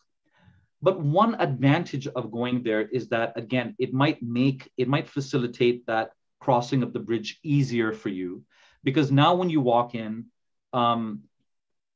people are not surprised or taken aback by your appearance. They are Black Muslims as well too. So they might be able to better relate to you. You might be able to better relate to them. Some of them, especially the older ones with some white hairs in the beard, many of them are coming from a Nation of Islam background. So they understand a lot of the issues and a lot of the types of questions that you have. Like you were asking that day, I think on EF Dawa, about a prophet coming to every nation, right? And Right. so the implication of that is that there must be, therefore, a Black African American prophet as well too. So they have wrestled with these questions. They have already discussed and thought about these questions in depth. So they would better understand where your questions are coming from as compared to the average Syrian or Bangladeshi or Indian imam who hasn't looked at that verse in the way that you might be looking at it, you know. So that's just one suggestion. The other suggestion, my brother, is that whatever masjid you go into, because you're welcome, anyone who wants to come and pray is welcome. Again, shaitan gets into our head. So when you walk in, some people are going to be staring at you and looking at you a little bit different, right? And this is where shaitan and the ego and racism and all this stuff comes in. Oh, they don't like me because I'm Black. They don't like me because I've got curly hair. My brother, no, it doesn't have to be like that. Sometimes we look at people because they look different. They stand out. Sometimes we look at people because they're handsome. You're handsome. Maybe they're looking at you because you're handsome. My brother, if I go on a vacation to Somalia and I go into a Somali mosque, don't you think they're going to look at me twice? If I go to Black Central African Republic and I go into a mosque there, by default, that mosque is what? It's Black and it's African. They're not going to look at me or my clothing or my hat, or they're not going to look at me a little bit longer than they look at the average person. So I'm not going to translate that in my head as, oh, they don't want me here. They only want Black people here. They don't like the fact that I'm Indian or Pakistani. No, let them look. They're curious. And remember, this is a cultural thing as well too. In North America, staring is a bad thing. If I stare at you on the street for more than 2-3 seconds, you're going to say, right, what are you looking at? What are you staring at, right? But my brother, America is not the center of the world. There are cultures in which people they'll just look at you like this. I'm looking at the camera. They'll just look at you. It's awkward. It's awkward for us, but they'll just look at you like that. And you're waiting for him to say hi, salam alaikum, something. No, it's just looking at you. So cultures operate differently. And you're right. A lot of Muslims from the East, so to speak, it's just fine to do that. It might be perfectly fine to do that. They don't think they're doing anything rude. So just have a tough skin. And if they look at you twice or they look at you funny, like don't make anything of that. You have the right, you have the God-given right to be there, to pursue the truth and to find out what Islam is. And increasingly in our day and age, especially the large Islamic centers in America, they're used to people coming from all walks of life and different backgrounds and things like that. So I would really encourage you to put that shyness aside. And in addition to that, look at how Allah removes the stumbling blocks and excuses. He removes them. Now there's online learning, right? Right. Yeah. Which is not the same thing. But if you connect with a proper traditional scholar. So again, I'll give you a couple of names online, right? There's Dr. Shadi Al-Masri and his arc.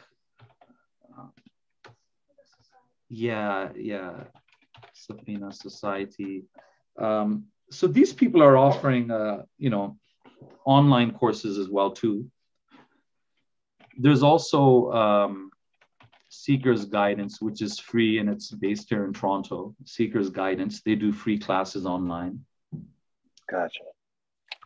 And you could mix and match. You could learn Islamic fiqh, which is the do's and don'ts, like the rules of how we wash and how we pray. You could learn that from Dr. Shadi Al-Masri, and you could be learning a bit of Arabic from Seeker's Guidance, which offers free online courses. So, you could mix and match as long as we're progressing and learning. Brother Rami, there is one very important central point of theology that I didn't clarify, which I probably should have clarified in the first minute. And that is that as I skim read through the Circle 7 Quran or the Noble Drew Ali Quran, I didn't a Muslim is always looking for a shirk, which is like associating partners with God. This is the... Okay, gotcha. Yeah, this is the biggest sin, idolatry or polytheism or so forth. And we're used to that with Nation of Islam having that kind of mixed message of the divine personage of Master Fard Muhammad. We know for a fact that many of them and almost all of the original members of Nation of Islam believed that this man, Master Fard Muhammad, was Allah. Like he was Allah in the flesh, right?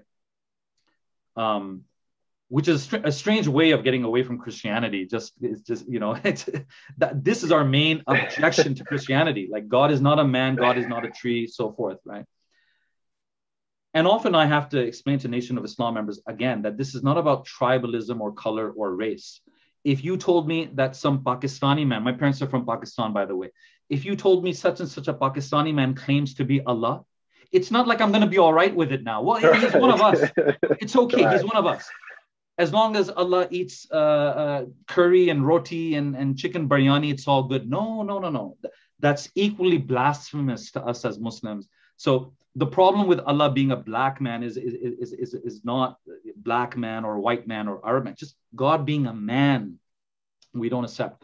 But anyhow, as I skim read through your book, I didn't see any of that. Again, I was skim reading it. So I just want to clarify with you that your group is not one of those groups that believes that we are all gods or Allah is a black man in the sky. This is not your belief. You concur with us that Allah is the immaterial, unseen, unoriginated creator of the heavens and the earth. Is that correct?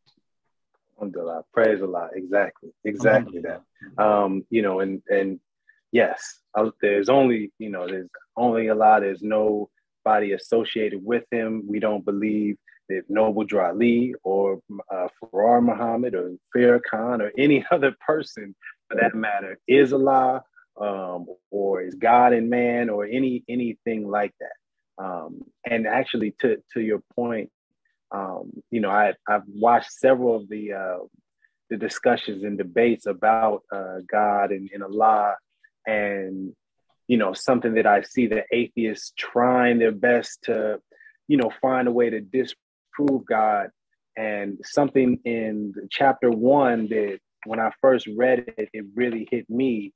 It says, the thoughts of Allah cannot be circumscribed. No finite mind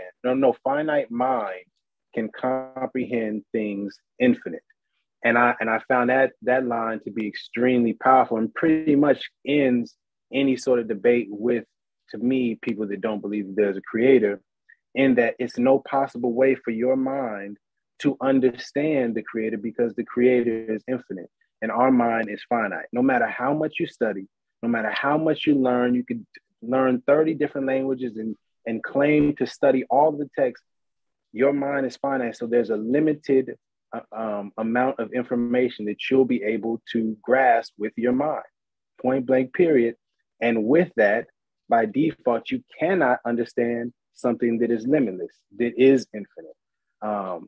So, you know, just to further just, you know, solidify again, yes, we do not believe that Farrar Muhammad or any person was Allah in man or God in man, anything like that.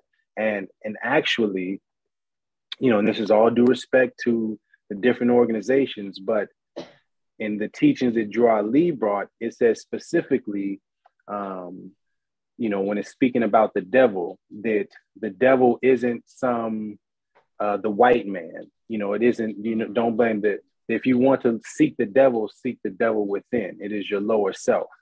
And you overcome that devil by seeking your higher self and doing all of the attributes and all of the qualities that are, you know, of our higher self that are noble, being about love, truth, peace, freedom, and justice. The lower self is the opposite of, you know, all of the things that harm us. So I point that out only, and this again with respect, because with the Nation of Islam, that teaching got completely rearranged or remixed, and you know, subsequently they began teaching, or some individuals began teaching, that the black man is God, the white man is the devil. And that is where, you know, eventually you hear Brother Malcolm X, also known as El Hajj Malik Shabazz, he initially started preaching that same thing until he went to Mecca. And then he encountered and met and learned and was with and praying and eating with Muslims with eyes that is blue and hair that is blonde. And then he realized that it's not, that is the incorrect teaching. That is not true Islam. And, you can, if you don't know the history, he wrote a letter from Mecca, explaining such. And then that's when he made his change to more Sunni Islam and, created his own organization. And subsequently, that's what happened with Walid Muhammad as well. He left as well, and Muhammad Ali is so on and so forth. So I just pointed that out to say that the initial teaching got remixed with these later organizations. Just to the point that Noble Drew Ali seemed to be teaching something different than what they were teaching. Very clear. So I mean, no, this is very helpful for the Sunni Muslim audience as well to understand that the members of Moorish Science Temple, they are not one of those groups teaching that God is black or a black man or a white man for that matter, anything like that. And the other thing, which is I'm glad you clarified that, is that the Moorish Science Temple therefore is not anti-white in that way, does not believe that white people are a devil race or something like that. That's very interesting from a sociological perspective. And what I mean by that is that one would have expected that the earlier movement, Moorish Science Temple, would have been more heterodox and strange in that way. Because even when I told my son today that I'm going to be talking to somebody from the Moorish Science Temple, and these guys were the predecessors to the Nation of Islam, I'm sorry, but his response was, "Oh, so they're even more crazy," right?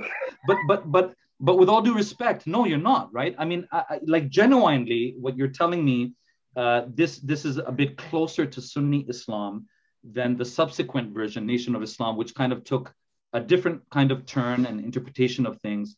But again, even the majority of those members eventually came to Sunni Islam in the 1970s and the 1980s.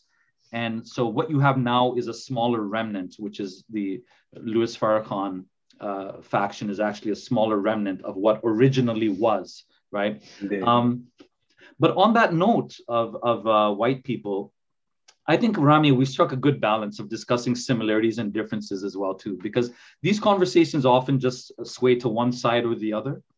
There's some people who are only comfortable discussing similarities and what makes us, the same.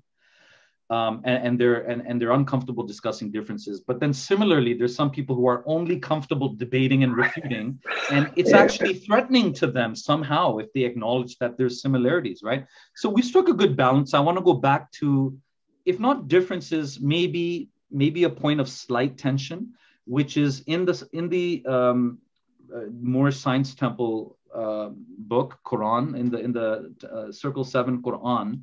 I did notice that on the last page, it said, this is point number 6 on the last page, "We as a clean and pure nation, descended from the inhabitants of Africa, do not desire to amalgamate or marry into the families of the pale-skinned nations of Europe." Good thing Hamza is not here with us. Okay. So you don't want to marry into the families of the pale-skinned nations of Europe. And the rest of it's all good stuff. Neither serve the gods of their religion and so forth and so on.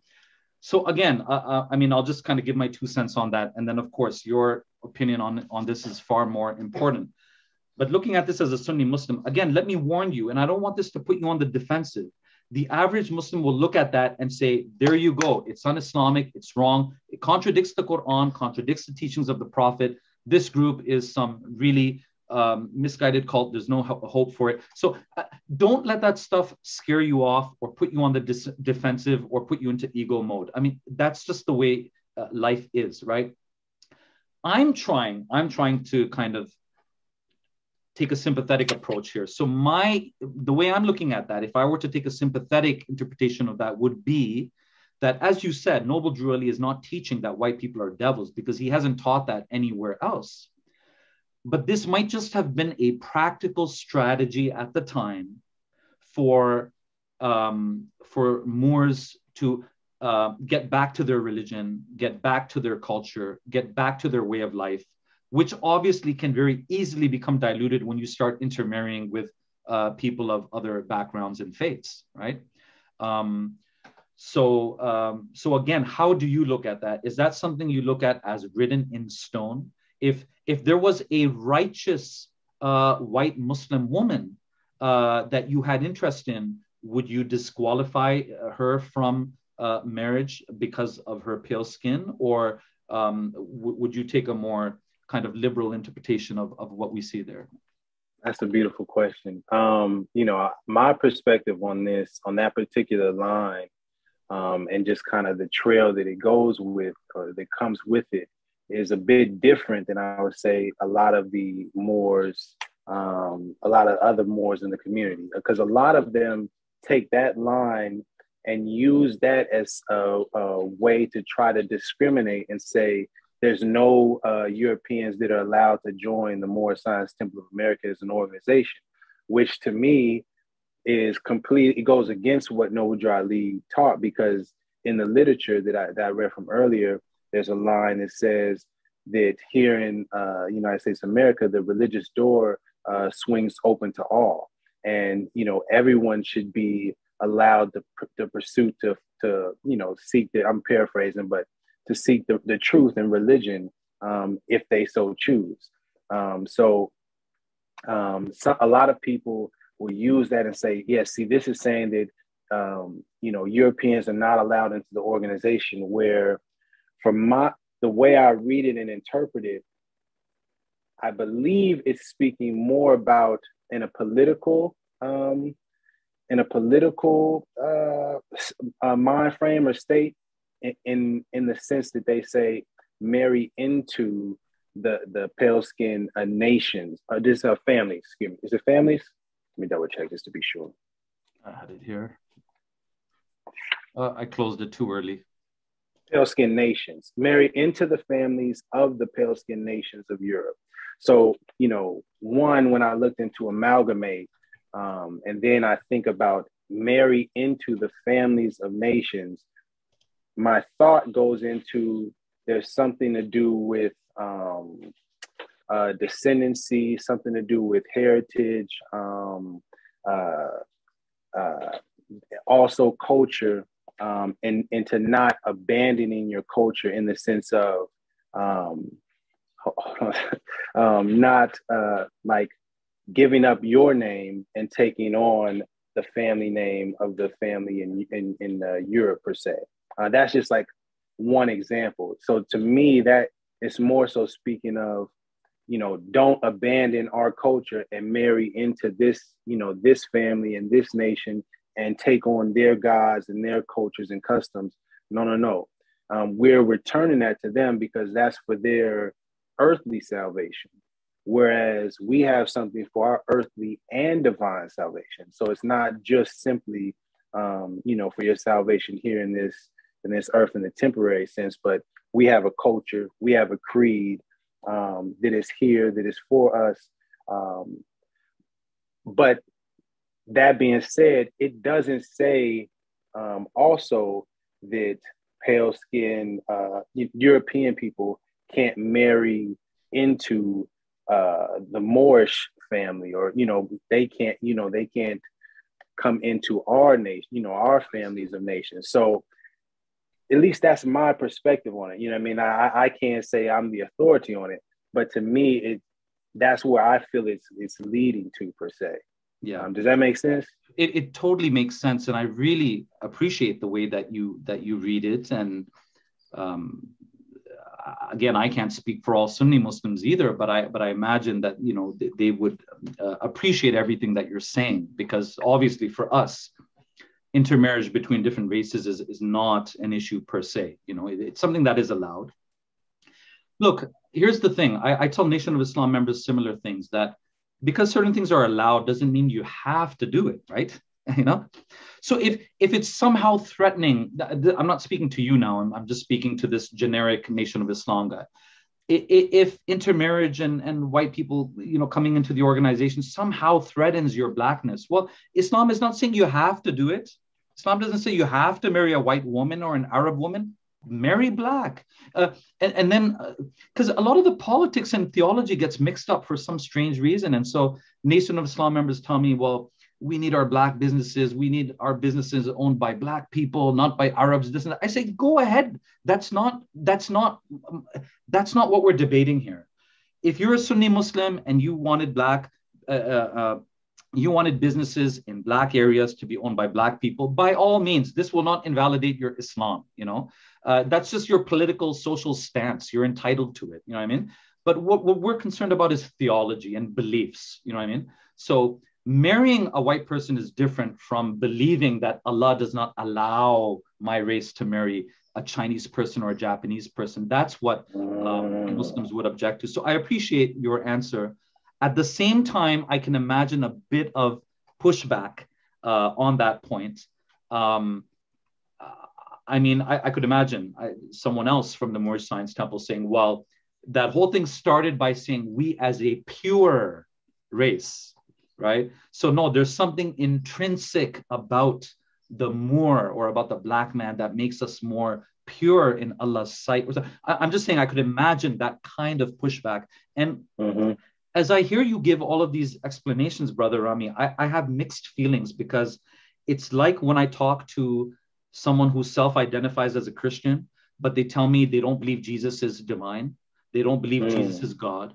So then I say, well, wait a minute, man. Why are you calling yourself a Christian exactly? Because you're actually closer to Islam. You don't realize it, but you're closer to Islam than you are to Christianity. So in a way, I'm tempted to kind of also ask you, like, okay, why identify with this particular organization when in reality, I feel from our conversation so far that your beliefs, your feelings, and your sentiments seem to be much closer to that of a normal, mainstream Sunni Muslim.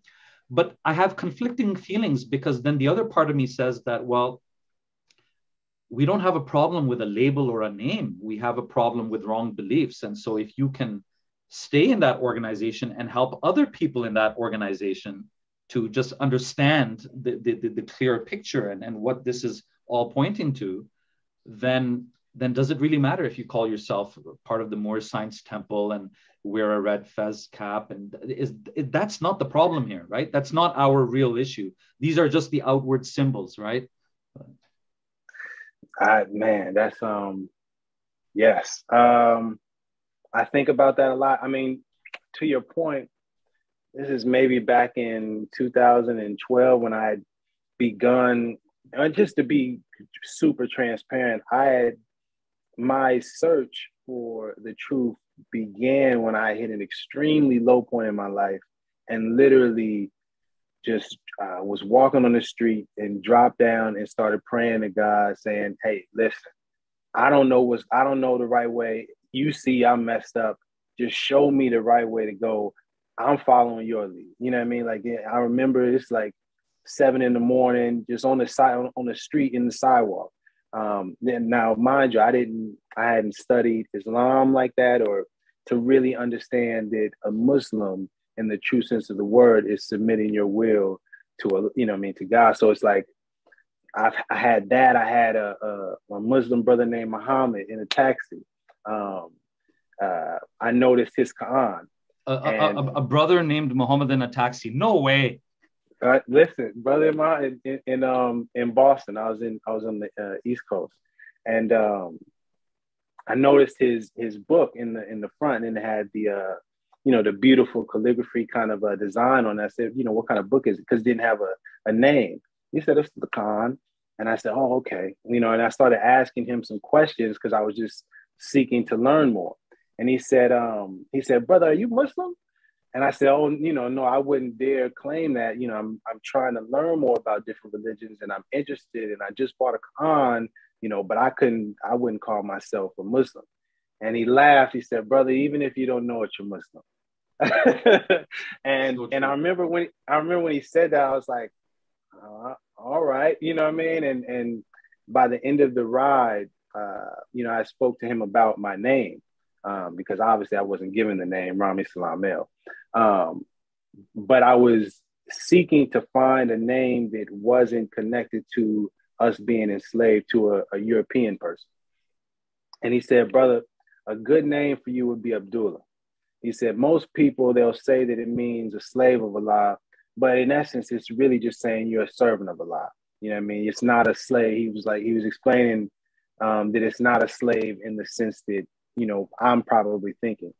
And I took that and I said, well, I'm not going to use that name just yet, but I'm going to hold on to that and do some more studying. So, you know, that is a name that I hold on dearly. I just don't typically use it when I'm speaking to Moors.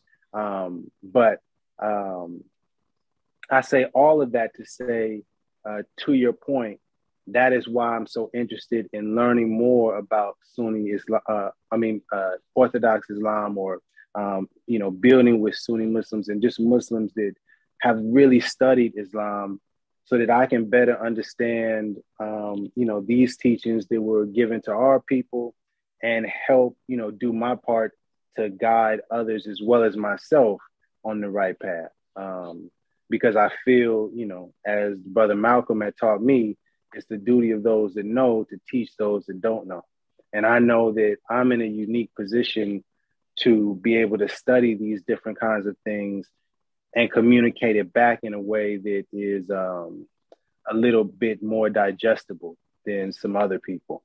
And so, you know, that's kind of essentially where I am right now. But I've heard from more than a few people that, you know, say, brother, you sound like you're right there being Muslim. You know what I mean? And so, you know, I understand. Definitely. I genuinely feel that. And just a little comment on the name Abdullah, that even if we take that literally as slave of Allah, not only does it not have any connection to the idea of unjust human slavery or race-based injustice or race-based slavery, it's actually a complete disconnect from the idea of human slavery. Because when you call yourself a slave of Allah, what you're really saying is, I'm not anyone else's slave, I'm his slave. And I'll honor you, I'll respect you, I'll obey you. But the minute you tell me to do something that goes against the divine commands, I'm obligated to follow that first, and not what any human being is telling me or obliging me to do. So it's a really beautiful name in that way. And by the way, Brother Rami, your search, and even when you mentioned this kind of point of desperation, you know, that you hit and you just cried out to God for guidance, it's beautiful. And you physically fell down, am I right? You physically fell down. Yes, literally on the ground. Yeah. First of all, this is very telling as well. This is a point I share with many non-Muslims, including Christians and members of other religions, which is that I say that, look, Muslims, obviously, we don't believe that God physically becomes a person or he incarnates. It's not befitting that God do that. But just for argument's sake, let's say God was standing physically right in front of me. What would be your the most natural, instinctive reaction for you to do? Would it be to jump up and down and start singing gospel songs? Would it be to look for a folk guitar so you can start singing some country song? What if God was right in front of you? What would be the most natural thing for you to do? Wouldn't it be for you to fall down in complete physical and spiritual submission and just worship your Lord? So my point is that this is one of the reasons we believe that human beings are inherently, intrinsically Muslim. It's part of our nature to be Muslim, because as you said, nobody taught you that. Nobody said, hey, Rami, if you hit a low point in life and you want to be close to Allah, you know, fall down in prostration. You know, it's just something that comes naturally to the human being, right? Similarly, the way Muslims supplicate when we do what's called dua, supplicating, we asking God for things. Again, you see the beggar on the street. Isn't this what they're doing? Like, do you have 5 cents? Do you have a little bit of change you can give me? So we're asking God, we're begging, supplicating to God, right? And another thing that struck me is that your story, everyone's story is unique, yet at the same time, your story can be seen as representative of like the Black American struggle and search in general. Because it's not only your family, as you said, it's a whole people that have been dispossessed and robbed of their ancestral ways and so forth.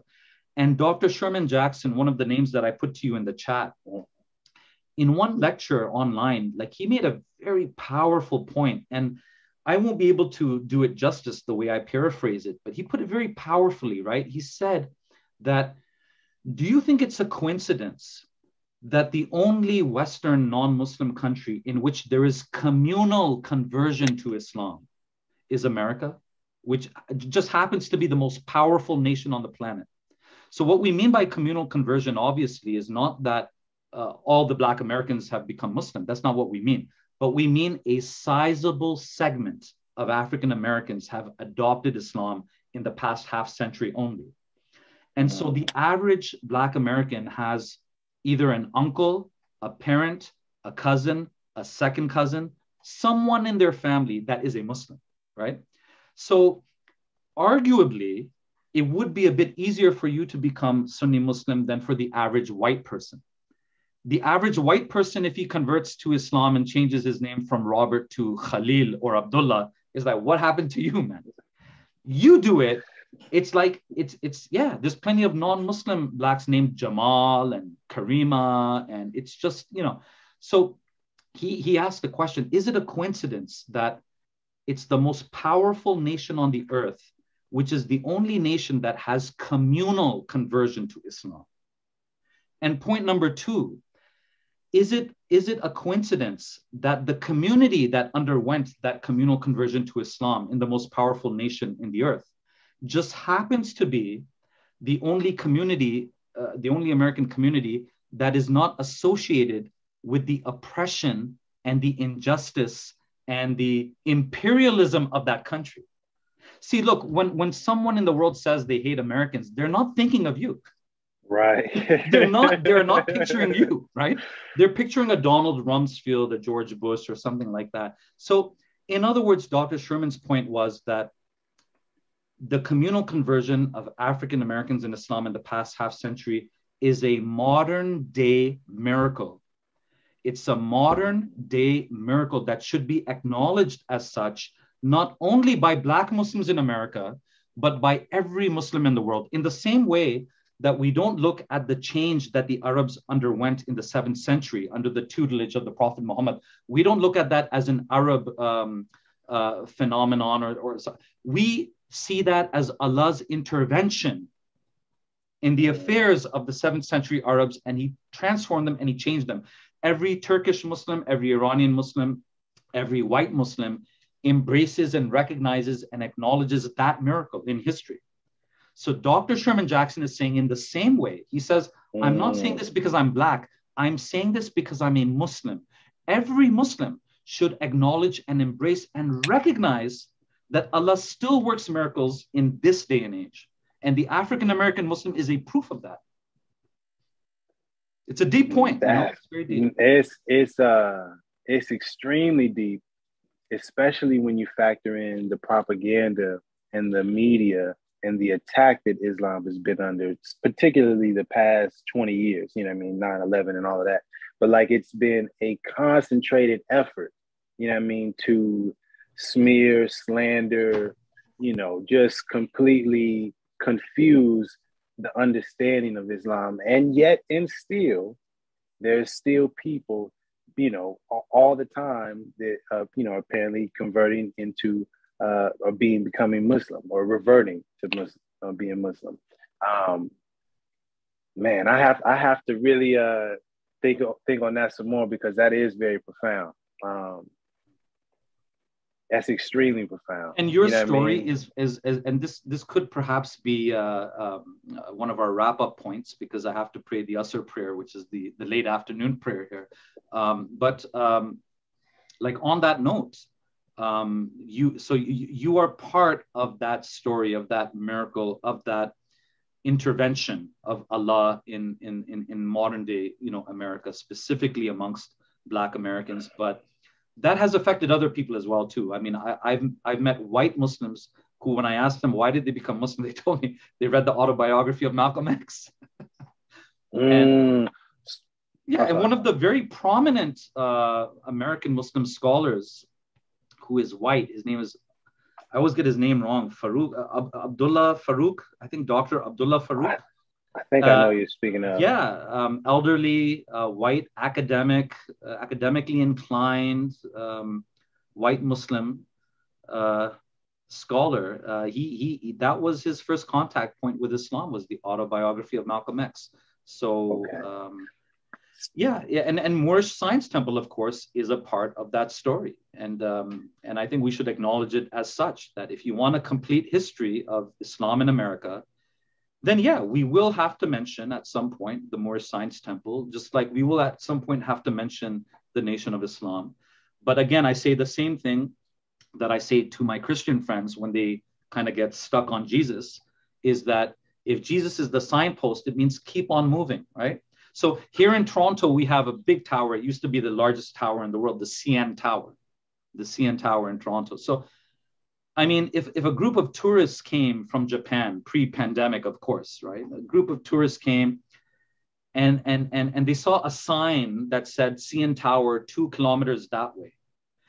And now I'm totally racially stereotyping Japanese right now, but they just stop and they start taking photographs of this sign. And like half an hour later, they're still just taking pictures of the sign that says CN Tower 2 kilometers up that way.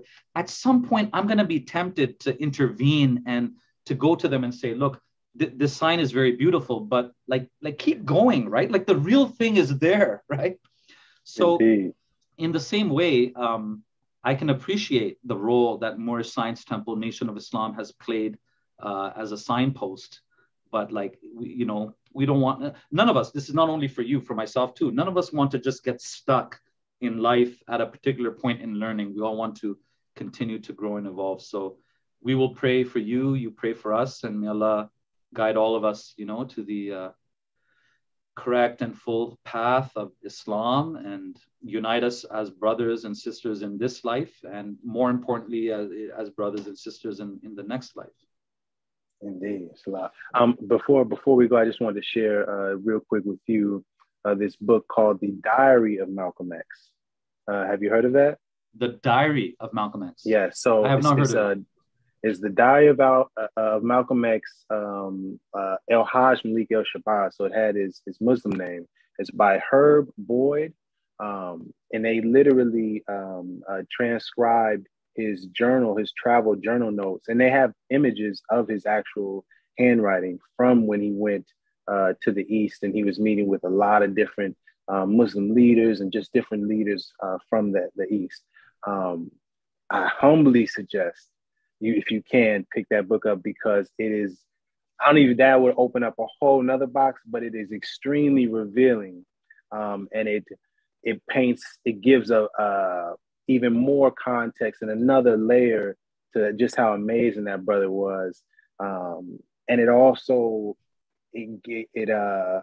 I'll just say it gives you, it makes you question a little bit the autobiography of Malcolm X, just in terms of what they decided to leave or not include in that book.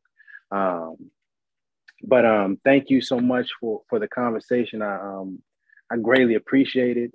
I hope that we can continue this, and I will be, taking a lot of the wisdom and advice and just making that next, more steps forward, and not being as shy about certain things.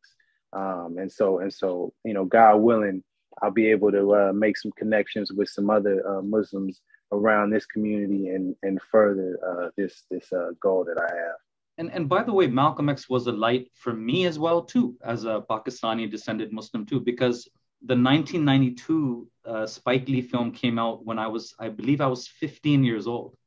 And that's the first movie I just went to the cinema and watched by myself, because none of my friends were interested in watching it.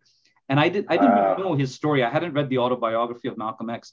And watching that movie was actually one of the very powerful moments, in my life. And you could say it helped in my religious awakening as well too, because before that, Muslim and Pakistani for me were synonymous. You see what I mean? So it had a bit of a tribal coloring for me too. Islam was something that you did with your Pakistani family and your Pakistani circle of friends on the weekend. It's an extension of your culture.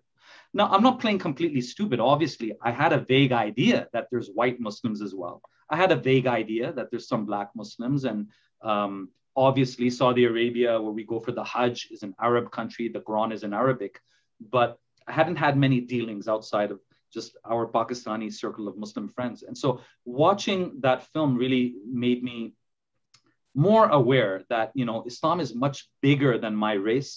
Islam is much bigger than my family, than my tribe. It's something that has continued relevance for all people in all times. Because if this guy found it, this guy from Harlem in the 1950s found it and it helped him, then it's something I need to look at again much more carefully, you know. Gotcha. So Brother Rami, thank you so much for your time. I didn't expect it to go on for this long, actually, but that's a compliment to you, because I found this very engaging, and I appreciated your questions and your answers as well to my questions. And please check your email, because I'll just send you a one-line follow-up to this. It's an important one-line follow-up to this conversation. But I hope, inshallah, that we will connect again and talk again, inshallah. I would love to, and hopefully I'll make it out to Toronto at some point. Yes, definitely, definitely. After the pandemic, definitely. And I'll show you some good Pakistani Indian food. You know. Yes. Please do, and just to share, just in closing, if nothing else, in terms of the message that Noble Drew Ali was bringing, you know, the very basic is to love instead of hate. You know, that we are for peace and non-destruction, and that we do our best to represent and live by the principles of love, truth, peace, freedom, and justice. And so, God willing, I'm sorry. Yeah, no, and I accept your tough love as well too. So this is not just something for the camera. As I said, please check your email afterwards. I would love to connect again. It can be for shorter periods of time, but I will be more than happy to show you the basic ropes when and if you're ready to learn about the prayers and things like that. I will be more than happy to try to extend some help to you. Consider me, I'm a very limited resource, but I'm an available resource. I'm there for you. And just please know that. Yeah. I greatly appreciate it, brother. Thank you very much. Take care. Much love. God bless. Assalamu alaikum, brother. God bless to you. God bless you and your family. And apologies to whoever was waiting on you, whether that was family or friends. Thank you for their time as well too. Here's my son. It's all love. Thank you. Take care. Wa alaikum salam. Take care, brother. Take care. Thank you. All right. Peace.